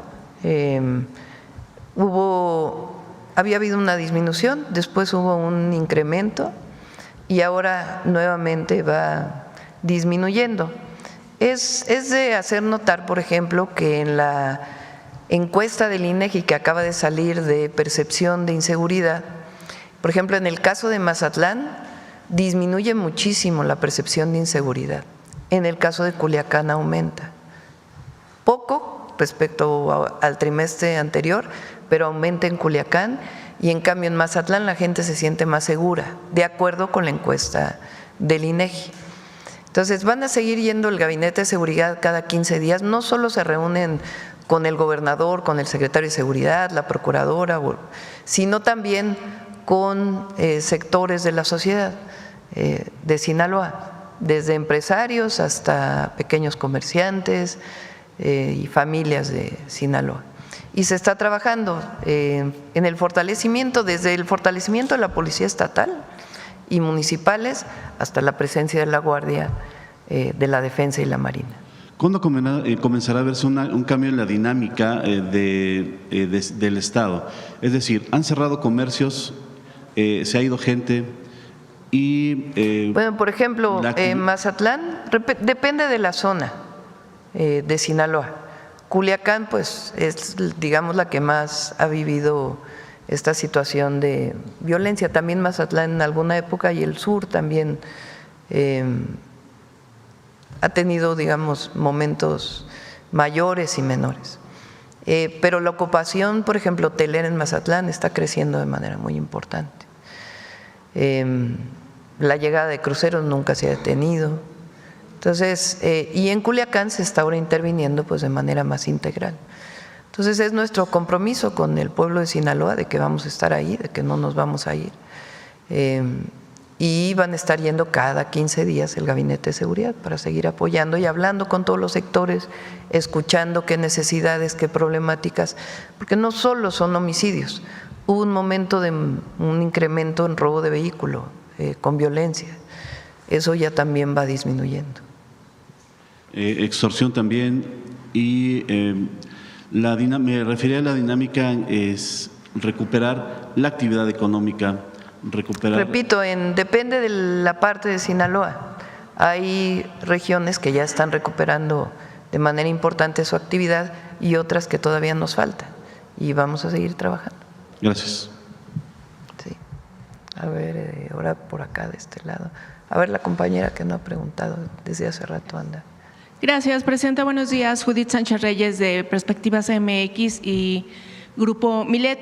Presidenta, ya inició el 10º mes de su administración y hasta el momento no ha habido registro, al menos en el Diario Oficial de la Federación, nada sobre lo que será su política de comunicación a lo largo de él. En el sexenio pasado se establecieron algunos lineamientos de contratación de medios basados en diversos criterios, pues como las estadísticas en cuanto a audiencias, lectores, especialización. Es que volteé a ver acá porque pues, nos vemos todas las mañanas. Y perfil del público objetivo en cada campaña. Esta política de comunicación buscaba, o así se dio a conocer, la equidad en la asignación del presupuesto, es decir, que ningún medio podía concentrar más del 25% de una campaña. También ofreció transparencia en el gasto y la rendición de cuentas, y algo muy importante es que pues quedaba prohibido la utilización de la pauta oficial como mecanismo, ¿no?, para premiar, castigar o presionar o privilegiar algún medio de comunicación. Entonces, en ese sentido, preguntarle si habrá campañas de su gobierno con pauta comercial a futuro, o seguirá operando bajo los lineamientos establecidos por la política de 2019, o presentará una nueva. Si es así, pues tiene previsto… Ahora, por ejemplo, la campaña del fentanilo está en varios medios, aparte de los tiempos oficiales. Sobre todo son las campañas educativas. Y se mantiene el mismo presupuesto a los medios que en el 2024, no hay aumento. Pues es como una tercera parte de lo que daba Peña en su periodo, en el 2024. Y hay una distribución de acuerdo a pues los criterios, sobre todo de hasta cuánta gente acceden, su rating, digamos. Y algunos que de plano sí pues no tienen apoyos pues porque deben impuestos, ¿verdad? Entonces siguen, digamos, su política de comunicación social sigue basado en los lineamientos que se presentaron al inicio del sexenio pasado. En general sí. No habrá ninguna actualización, o al menos no la tiene contemplada. Vamos a ver si hacemos una actualización, pero en general son los mismos criterios. Bien, presidente, gracias. En otro tema, y a lo mejor aprovechando aquí la presencia del director del Seguro Social, en Aguascalientes tenemos información de que se tiene previsto instalar una unidad ligera de hemodiálisis hecha con material flexible, móvil, ¿no? Sobre todo, por ejemplo, de lámina, que son desmontables sin permisos sanitarios ni personal capacitado y con el costo un poco más del doble de lo que hoy se paga en clínicas de primer nivel, es decir, que de 980 pesos se pasaría a aproximadamente 2,800. La empresa que pretende instalar estas unidades móviles es Creamedic, a la cual se le adjudicaron el contrato de este proyecto y que es la misma que durante la pandemia de COVID-19 instaló hospitales con este tipo de material en la Ciudad de México y ahora, bueno, se pretende replicar este modelo. En ese entonces hubo algunos señalamientos por la baja calidad y el sobreprecio que ofreció esta empresa. Esto ha generado, presidenta… ¿Por parte de quién es el contrato? De una empresa que se llama Creamedic. ¿Pero quién lo está contratando? El Seguro Social, ajá. Aquí esto, bueno, ha generado un poco de incertidumbre, de preocupación en lo que es los pacientes, porque obviamente al ser unidades móviles, piensan que quizá no van a tener las condiciones sanitarias para poder hacer un tratamiento de esta naturaleza. Saber cuáles son, digamos, los beneficios concretos que se esperarían que se brinde con este modelo a los pacientes en comparación con las opciones que se tienen actualmente y qué medidas se están tomando, pues obviamente las autoridades sanitarias, para garantizar que estas unidades ligeras de hemodiálisis que se planean instalar no solamente en Aguascalientes, sino al parecer en 5 estados más, cumplan los estándares de calidad y seguridad necesarios, pues justo para proteger la salud de los pacientes renales. Muchísimas gracias, presidenta. Sí, este tema lo hemos estado anunciando, divulgando. El tema de la hemodiálisis fue uno de los servicios que más se subrogó y más se privatizó en el Seguro Social. Se tienen 2 modelos para una persona en hemodiálisis. Una prestación directa en un hospital o en una unidad, como sea, va a ser esta, en donde el propio personal del Seguro Social es quien lleva a cabo todo el proceso de la diálisis, nefrólogos, nefrólogas, personal de enfermería especializado. Y hemos estado recuperando, nacionalizando, si se puede decir así, todo ese servicio de hemodiálisis. Por un lado, porque hay diferentes tipos de calidad entre los prestadores de servicios privados. Segundo, porque cada vez que se hacía un proceso de licitación y se cambiaba el proveedor, pues el paciente tenía que ir cambiando. Lo primero que hay que decir es que es una unidad que se licitó Segundo, que va a ser operada por el IMSS, a diferencia de lo que ocurre hoy en Aguascalientes, que es operada por un prestador de servicios privados, pues que desde luego debe de estar preocupado porque se terminará su contrato. En segundo lugar, todas estas instalaciones se han hecho y todas tienen licencia por COFEPRIS y se han hecho sí con materiales innovadores de construcción, pero con absolutamente todas las NOMS mexicanas. Contemplan máquinas de última generación, disponibilidad 24 horas al día. Hay personas que muchas veces en la noche se llevan a cabo las terapias de sustitución renal. También consultorios de nefrología que no siempre tienen los prestadores privados, áreas de estabilización, zonas de aislamiento, sanitarios, todas las áreas de servicio, estacionamiento. Es decir, es una mucho mejor calidad de la atención. No son móviles, eso sí es importante señalarlo, no son unidades móviles, trailers, containers, se ha dicho absolutamente de todo. Pero sí estamos, la verdad que muy definidos en recuperar la atención directa por parte del Seguro Social. Insisto, la prestación del servicio la hace el seguro con su propio personal. A diferencia de lo que ocurre hoy en Aguascalientes. Incluso hubo un amparo, por cierto, allá por parte de la empresa que perdería eventualmente la prestación del servicio. Cosa curiosa, cuando una institución está creciendo en su capacidad de atención, que se ampare a alguien para decir yo quiero seguirle dando el servicio a pesar de que ya tendrá el IMSS su propia capacidad. Es una unidad muy grande de 97 sillones de hemodiálisis. Ahora, efectivamente, esta misma empresa fue quien operó el autódromo, el City Banamex durante COVID, y la verdad que los resultados en términos de atención, calidad de la atención para pacientes graves, al principio se pensaba que iban a ser unidades solamente para convalecientes y al final terminaron siendo para incluso con terapias intensivas, que nos permitía pues ampliar la cobertura y poder atender a todas y a todos quienes lo necesitaban. O sea, la calidad de estas unidades está 100% garantizado. Totalmente, y es superior a muchos proveedores actuales del Seguro Social que prestan el servicio de manera indirecta o subrogada. Gracias. Gracias.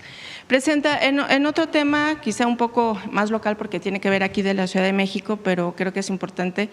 Desde hace mes y medio en algunas estaciones, por ejemplo de hidrocina, se han registrado algunos inconvenientes como la demora en la carga de combustible, derivado de que el parque vehicular del Gobierno de la Ciudad de México, que incluye alcaldías y dependencias, compran gasolina y diésel y el pago al hacerse con tarjetas electrónicas a veces presentan falla. Esto pues ha provocado una serie de filas larguísimas, incluso a veces en sentido contrario, que han comenzado a afectar la movilidad de los habitantes que están o viven en calles aledañas a estas gasolineras. Con estas problemáticas realizamos una investigación y encontramos que vehículos oficiales de todo el Gobierno de la Ciudad de México dejaron de comprar combustible a Pemex en junio pasado y para el segundo semestre de este 2025 lo comenzaron a adquirir con esta empresa privada que, por cierto, pues vende 99 pesos más cara.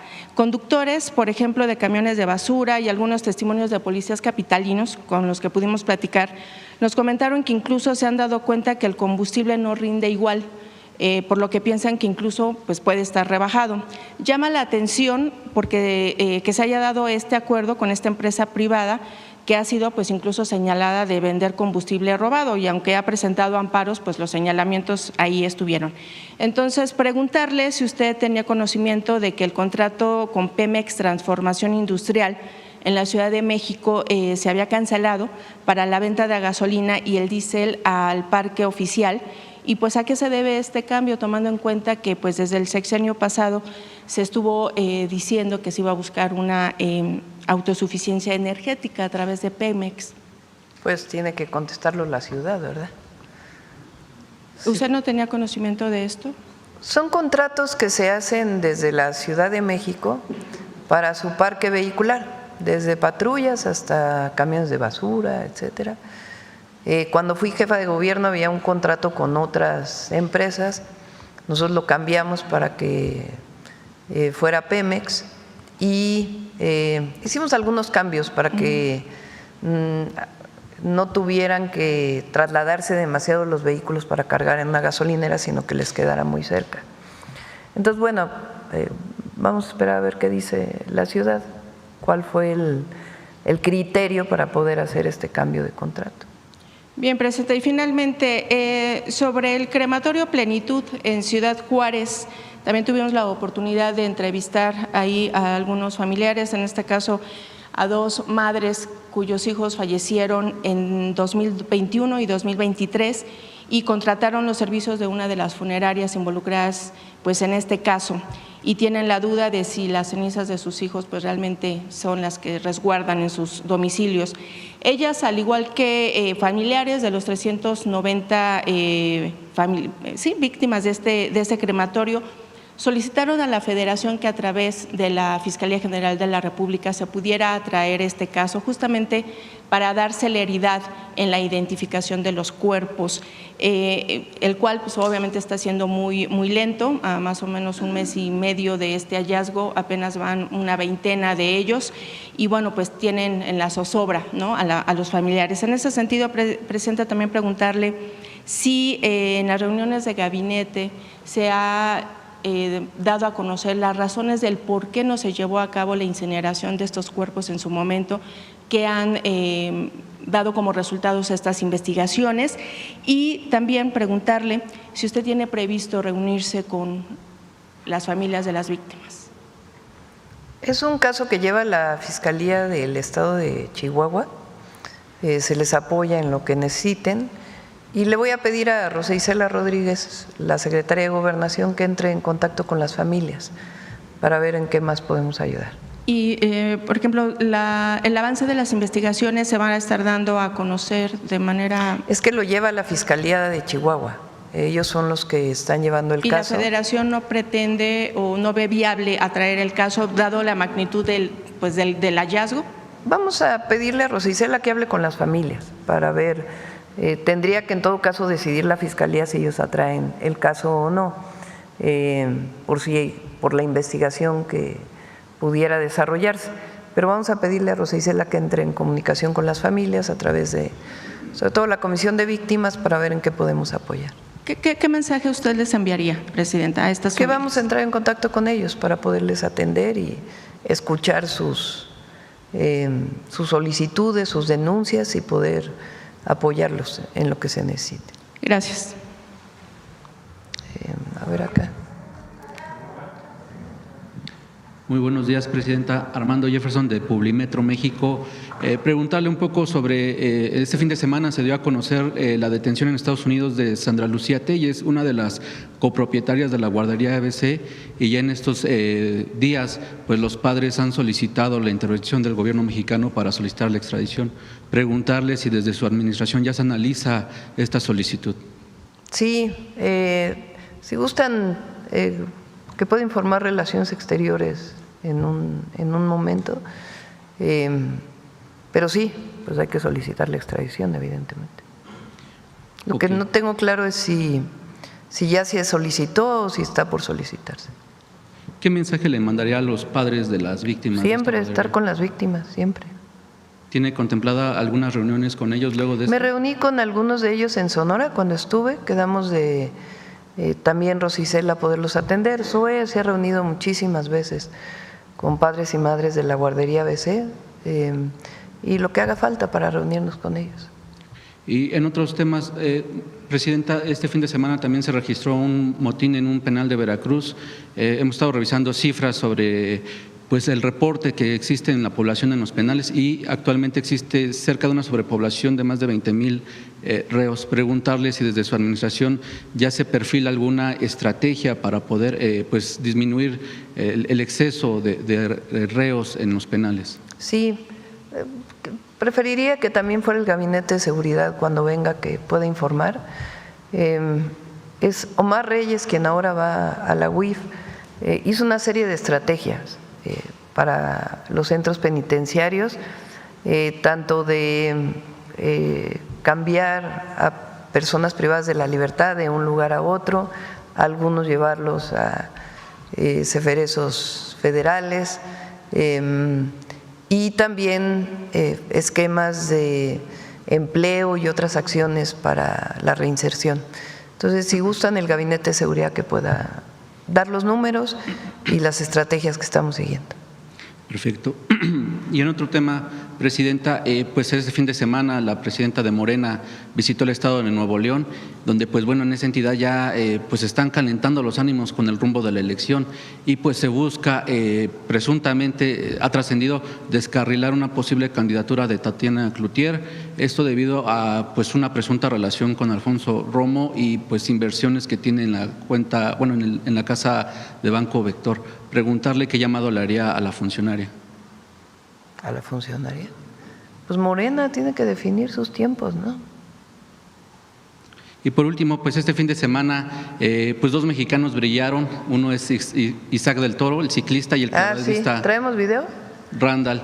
¿También de Isaac del Toro? Pues qué mensaje le daría a ellos, a estos pues atletas mexicanos. Muchísimas felicidades, reconocimiento pleno, la disciplina y el trabajo que se hace para llegar a esos niveles de alto rendimiento es algo extraordinario y por supuesto pues ponen en alto el nombre de México, así que muchísimas felicidades. Muchas gracias. Sí, pónganlos a ver.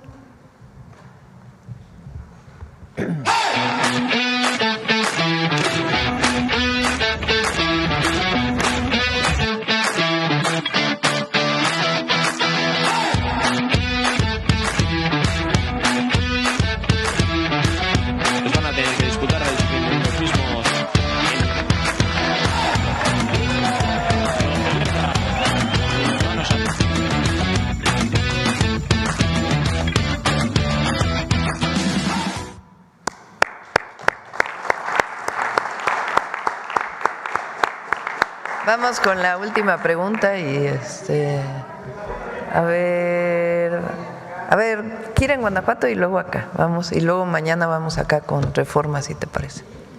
Adelante. Muchas gracias, Presidenta. Celsin Juárez, de noticiasdefrente.com. Preguntarle sobre su gira del fin de semana en Guanajuato, específicamente en Celaya, un estado pues muy golpeado por la delincuencia. Presidenta, ¿cómo fue el recibimiento de la gente en Guanajuato? Muy bonito. ¿Cómo percibió ahora esa entidad? Ponle la foto ahí. Fuimos primero a Silao, ahí inauguramos un centro libre para las mujeres. Es muy bonito ese proyecto, son centros de atención y espacio de desarrollo de las mujeres.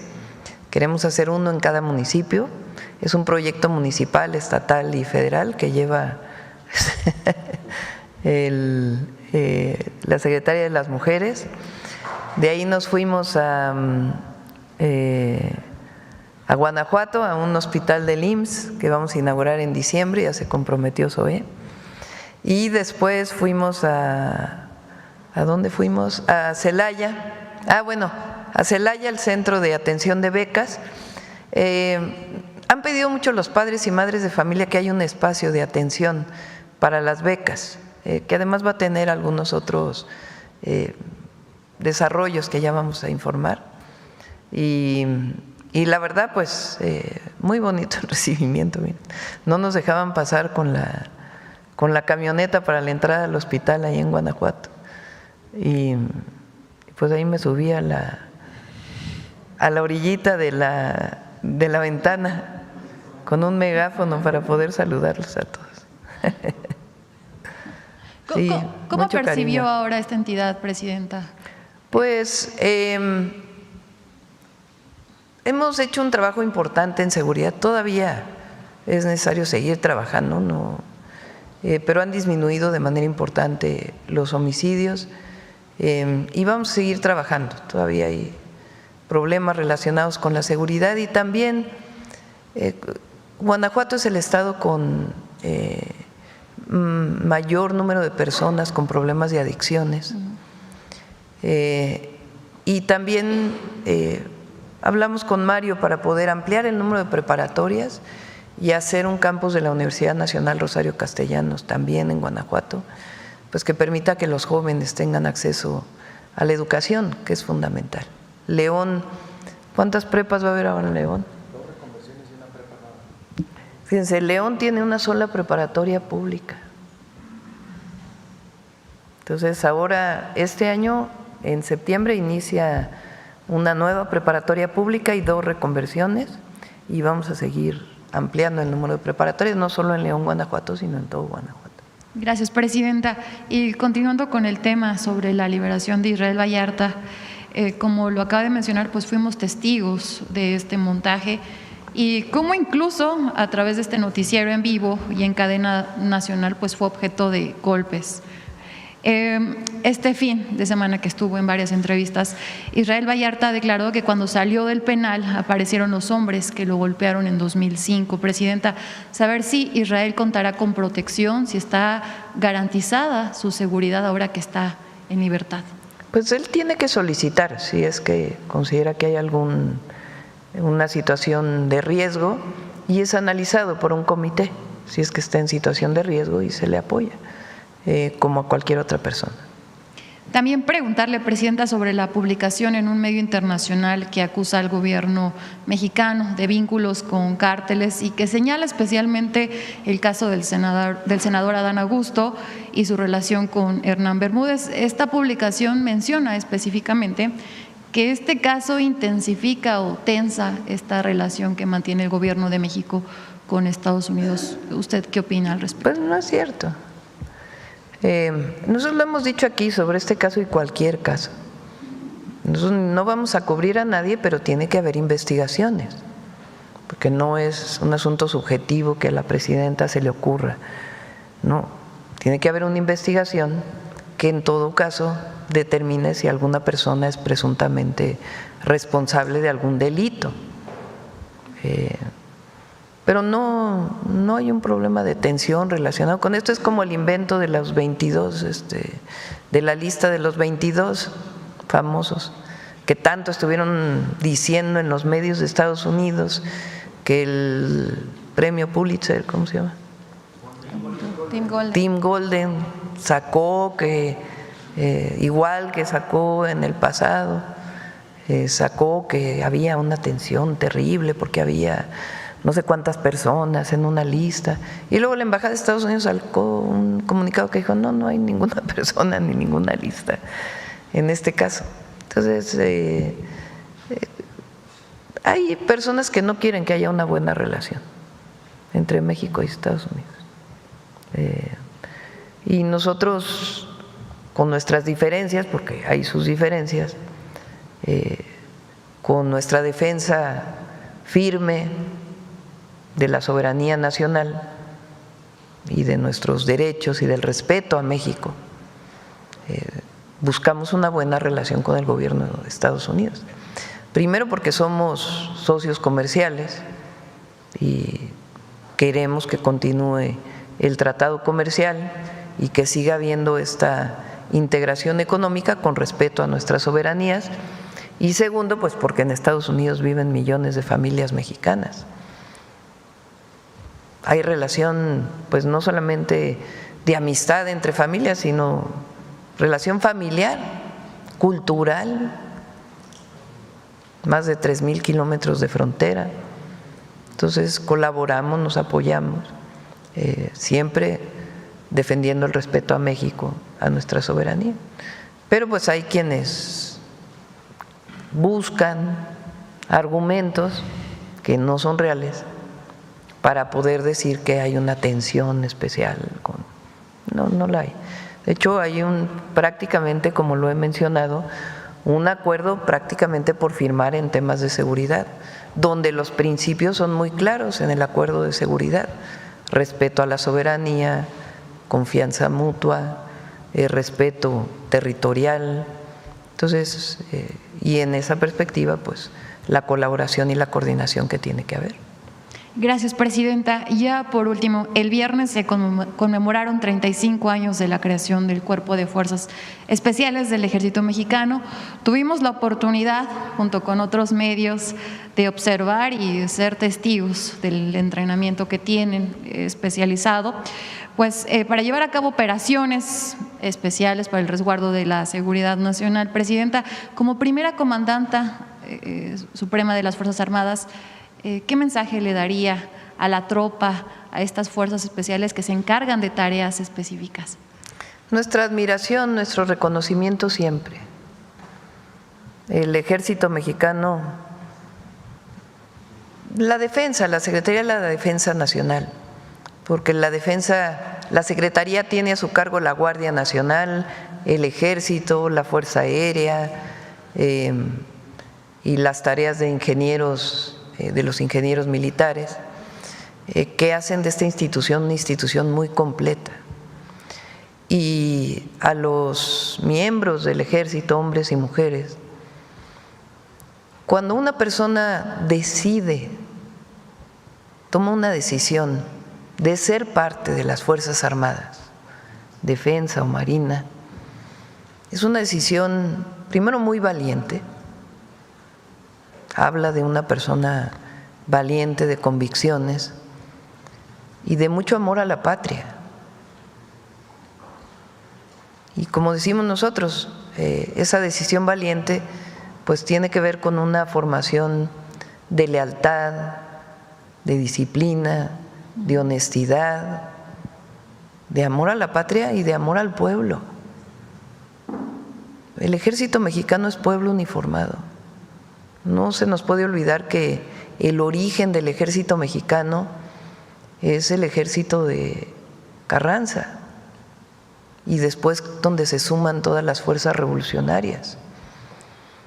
Cuando viene el golpe de Estado a Madero, el único gobernador que decide ir contra Victoriano Huerta y convoca a las fuerzas de su estado de Coahuila es Venustiano Carranza. Un golpe de Estado, por cierto, promovido en una buena parte por el embajador de Estados Unidos en México en aquella época. Ahí surge el Ejército Mexicano. Por supuesto, tiene un antecedente previo a la Revolución Mexicana. Entonces, no es un ejército que venga de las élites como otros ejércitos en América Latina o en el mundo. Viene de una revolución social. Y eso le da una visión al Ejército Mexicano muy especial. Y ha tenido periodos relacionados con decisiones que ha tomado el comandante supremo, como lo dijimos en el caso del 2 de octubre del 68. La decisión no fue de un general, la decisión fue de Díaz Ordaz. Nosotros nunca vamos a tomar una decisión así, pero el pueblo de México debe estar muy orgulloso de su ejército y nosotros pues muy orgullosos también, y de sus familias, porque es una decisión familiar. Las familias viven de manera difícil cuando tienen un elemento, a un familiar en las Fuerzas Armadas, hombre, mujer. Entonces, nuestro reconocimiento a ellos y a sus familias. Muchas gracias, presidenta. Y a ellas. Bueno, la última acá. Ya, mañana. No me levanto, Presidenta. Recuérdame mañana. Para no estorbarles atrás. Buenos días. Carlos Domínguez, de Nación 14. Presidenta, este fin de semana en Tamaulipas se inauguró el Puerto del Norte en Matamoros. Sí. ¿Alguna opinión al respecto? Un videíto tenemos. Américo Villarreal ha hecho un gran trabajo ahí en Tamaulipas y entre otros es el desarrollo, porque es un puerto estatal. Él pidió el permiso, es un puerto estatal, él lo ha desarrollado con empresas privadas y ayer llegó el primer buque con coches, con vehículos. Por ahí nos mandó Américo el videíto, a ver si…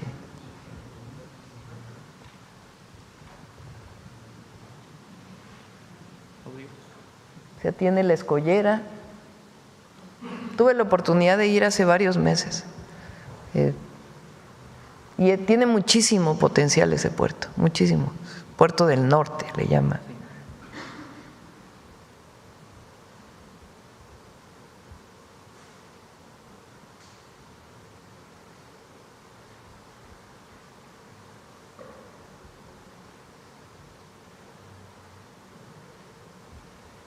Uy, no se ve cómo van bajando los coches. Bueno, mañana lo ponemos completo.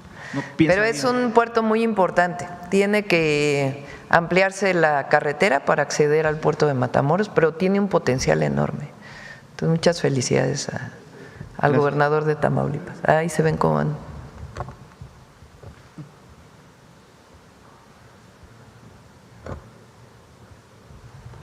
Ahí está.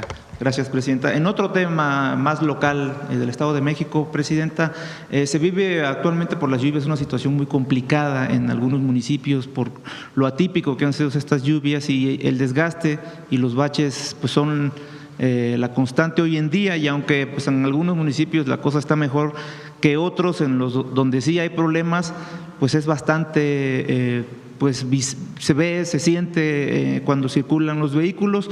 El caso más puntual por la relevancia y por la población, Toluca, donde ya tras el abandono de casi 90 años de estos grupos priistas que gobernaron este municipio, pues ahora lo usan contra las actuales autoridades, tanto locales, municipales como estatales, culpándolos porque pues no hay esfuerzo humano que alcance por la cantidad de lluvia y desgastes que se vive actualmente en la capital mexiquense, Presidenta, donde las lluvias han agravado, aunado al abandono que se vivió por muchos años y que pues no se dan abasto actualmente las autoridades pese al enorme esfuerzo que están realizando.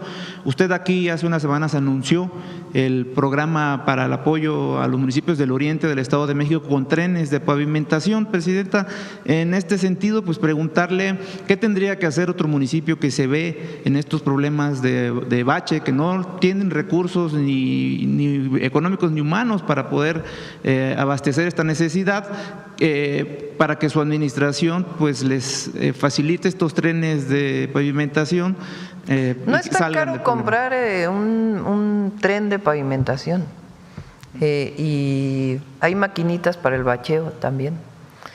Estábamos viendo el otro día, son como 2 millones de pesos. Digo, es caro para una persona, ¿verdad? Muchísimo dinero, pero para un municipio como Toluca pues podría adquirirlo y pedirle ahí a Jesús Esteva pues que dé la asesoría, la orientación. Nosotros, ahora que termine el periodo de lluvias, la temporada de lluvias, vamos a darle el segundo banderazo de salida al programa Bachetón, y la idea es sumar a estados y municipios a que también pues hagan su parte. Entonces, pues ahí no alcanza, digamos, al gobierno federal para bachear todo el país. Nos tocan las carreteras federales y ahí donde se puede apoyar, apoyamos. En particular estamos apoyando al oriente del Estado de México porque históricamente ha sido la zona de mayor pobreza urbana del país.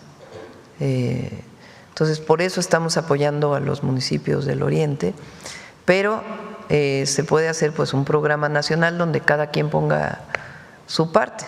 Entonces se le puede dar asesoría al municipio de Toluca y a otros municipios. Solo como dato, Presidente, hemos documentado, me doy mis vueltas muy seguido por allá y sí, un día ves a las cuadrillas trabajando y a la siguiente semana pues ya está igual o peor porque llueve mucho, ha estado lloviendo mucho y es pues atípico, así lo califican. Sí, pero ahora. Terminando el periodo de lluvias pues sí, que hagan su programa Bachetón. Entonces, la población toluqueña, Presidenta, ¿contarán con el apoyo de su gobierno, su administración? Pues sí, pero vamos a apoyar en todos lados, pero sí es un problema tiene grave. que haber una parte, hay muchos municipios igual, entonces tiene que haber una parte del municipio, presidente, presidenta municipal, del Estado y de la Federación. Un proyecto integral donde cada quien ponga su parte. Gracias, Presidenta. En otro tema, la semana pasada, Presidenta, el 31 de agosto para ser puntuales, del mes pasado, en una de las colonias, 2 colonias, las más exclusivas de San Luis Potosí, pues de nombre Club de Golf La Loma y Las Lomas, se llevó a cabo por parte de autoridades federales el cateo de 2 propiedades de muy alto valor económico de un empresario, Francisco N., quien es bastante conocido en la entidad por ser dueño de 3 empresas que le prestan o le venden servicios y productos al gobierno estatal. Durante 4 años esta empresario ha mantenido una relación muy estrecha con el gobierno a través de licitaciones directas y adquisiciones de supuestos, repito, bienes y servicios para la seguridad pública, así lo argumentan, pero según investigaciones de un colega periodista local, Omar Niño, estas empresas eran usadas, y están públicas ya todos estos temas, eran usadas para 2 cosas por el secretario general de Gobierno, Presidenta. Una era desviar recursos del erario público a través de la compra de estos bienes y servicios que son intangibles, como son softwares y programas, así como capacitaciones a supuesto personal. Y 2, espiar a políticos, empresarios, medios de comunicación, opositores a través de campañas de desacreditación, el hackeo también a sus portales e incluso a sus dispositivos móviles, a cualquiera que se opusiera o cuestionara fuertemente a la administración local encabezada por el gobernador Ricardo Gallardo. Presidenta, sobre este cateo a estas propiedades en la capital potosina, pues la gente lo ve bien porque pues viven diariamente bajo este tipo de campañas de desacreditación hacia cualquiera que levante la voz en contra de lo que no les parezca de la administración, y lo vieron con buenos ojos, lo celebraron, pues lo ven como un acto, un alto a la intolerancia del gobierno estatal, usando recursos públicos como siempre, que les permiten continuar con lo que ya he denunciado aquí en algunas ocasiones, y que el pueblo también, que son las campañas, una campaña anticipada que está muy latente allá en el Estado, Presidenta. Sobre esto yo sé que no le corresponde tal vez a usted, pero sí, quizás mañana en el informe de seguridad, si no me equivoco, será mañana o la próxima. Es hasta el próximo martes, el de seguridad, porque hasta el miércoles se cierran las cifras de julio, entonces lo dejamos hasta el próximo martes. Mañana viene Pemex. Sí. Bueno, solamente a ver si es posible informar sobre a qué se derivó pues ya que informe el gabinete. Y dejar ahí las preguntas, Presidenta, si me permite, porque pues hay mucha expectación sobre esto. ¿Por qué no se coadyuvó, se le avisó al gobierno estatal cuando las casas que se iban a catear pues son de empresas que les venden servicios al gobierno del Estado? Que informe el gabinete. Se dijo que se hallaron armas, y esto es verdad. ¿Qué tipos de software, equipos? Porque sí se vieron. Que informe el gabinete de seguridad. ¿Y dónde se encuentra el empresario que fue arrestado también, sí. Presidente? Bueno, vamos con… Ahora sí nos pasamos. Creo que es Adelante. Ya otro día contestamos sobre eso. Con su permiso, Presidenta, muchas gracias.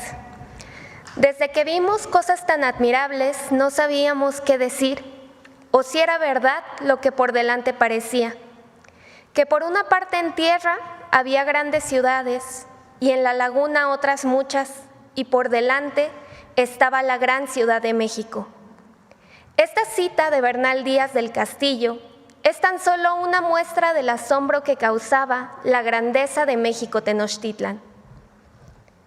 Hoy, gracias a diversas fuentes históricas, sabemos que Tenochtitlan era más que su templo mayor. La ciudad estaba dividida en 4 tlaxilacali o barrios de esencia comunitaria, donde se llevaba a cabo la vida del pueblo mexica. En los barrios no solo estaban las casas de la gente, también se encontraba el templo de cada comunidad, la plaza pública y la escuela o tepochcali, es decir, los espacios de acción y decisión colectiva de los mexicas. Por ello, podemos afirmar que México Tenochtitlan era una ciudad de esencia comunitaria, característica que sobrevive en la organización de nuestros pueblos originarios, y que hoy revaloramos como parte fundamental del humanismo mexicano. Veamos el video, por favor.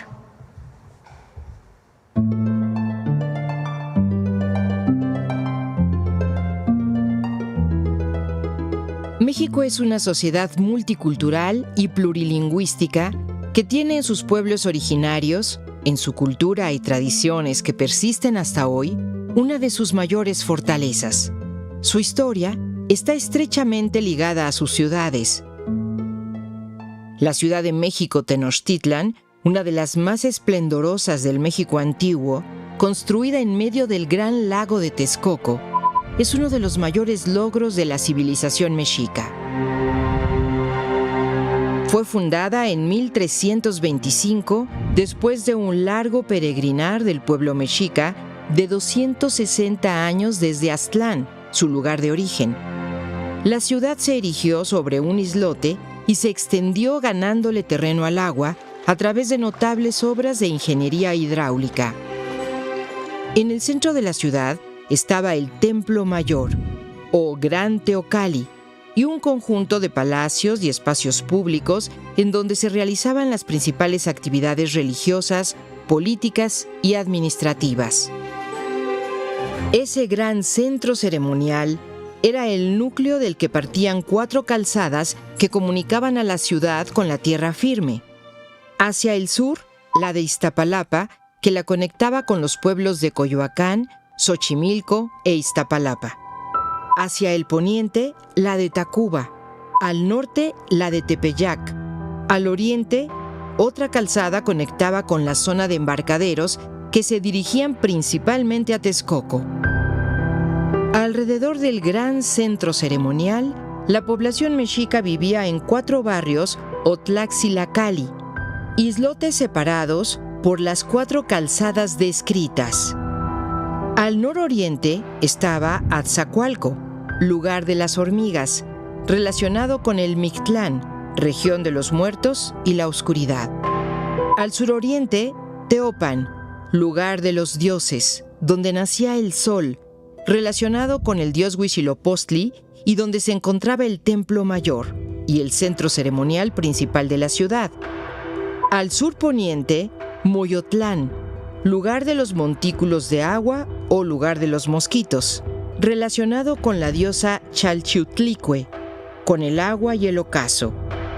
Al norponiente, Cuepopan, junto al camino, donde se desarrollaba la mayor parte del comercio y que se conectaba con la ciudad gemela de Tlatelolco, que formaba una unidad política, religiosa y comercial con Tenochtitlan. Estos 4 Tlaxilacalli estaban habitados por familias extensas que provenían de un mismo linaje y que tenían un fuerte vínculo comunitario. Había cerca de 60 comunidades familiares organizadas en calpulis en esos 4 barrios de la gran ciudad. Poseían y trabajaban la tierra en común. Se dedicaban normalmente al mismo oficio. Organizaban sus ceremonias religiosas en honor de sus dioses patronos y tomaban colectivamente las decisiones sobre la guerra, los desastres naturales y la política. Dentro de cada barrio había un templo central, o teocalli, casas y espacios públicos para las actividades colectivas, religiosas y civiles. México Tenochtitlan, la ciudad sagrada mexica, la capital más importante de Mesoamérica en el siglo XV y comienzos del XVI, centro político y militar dominante, fue símbolo de esplendor y grandeza. Su historia, la de los hombres y mujeres que la habitaron y que la siguen habitando, es parte fundamental de la herencia de la que se nutre el humanismo mexicano.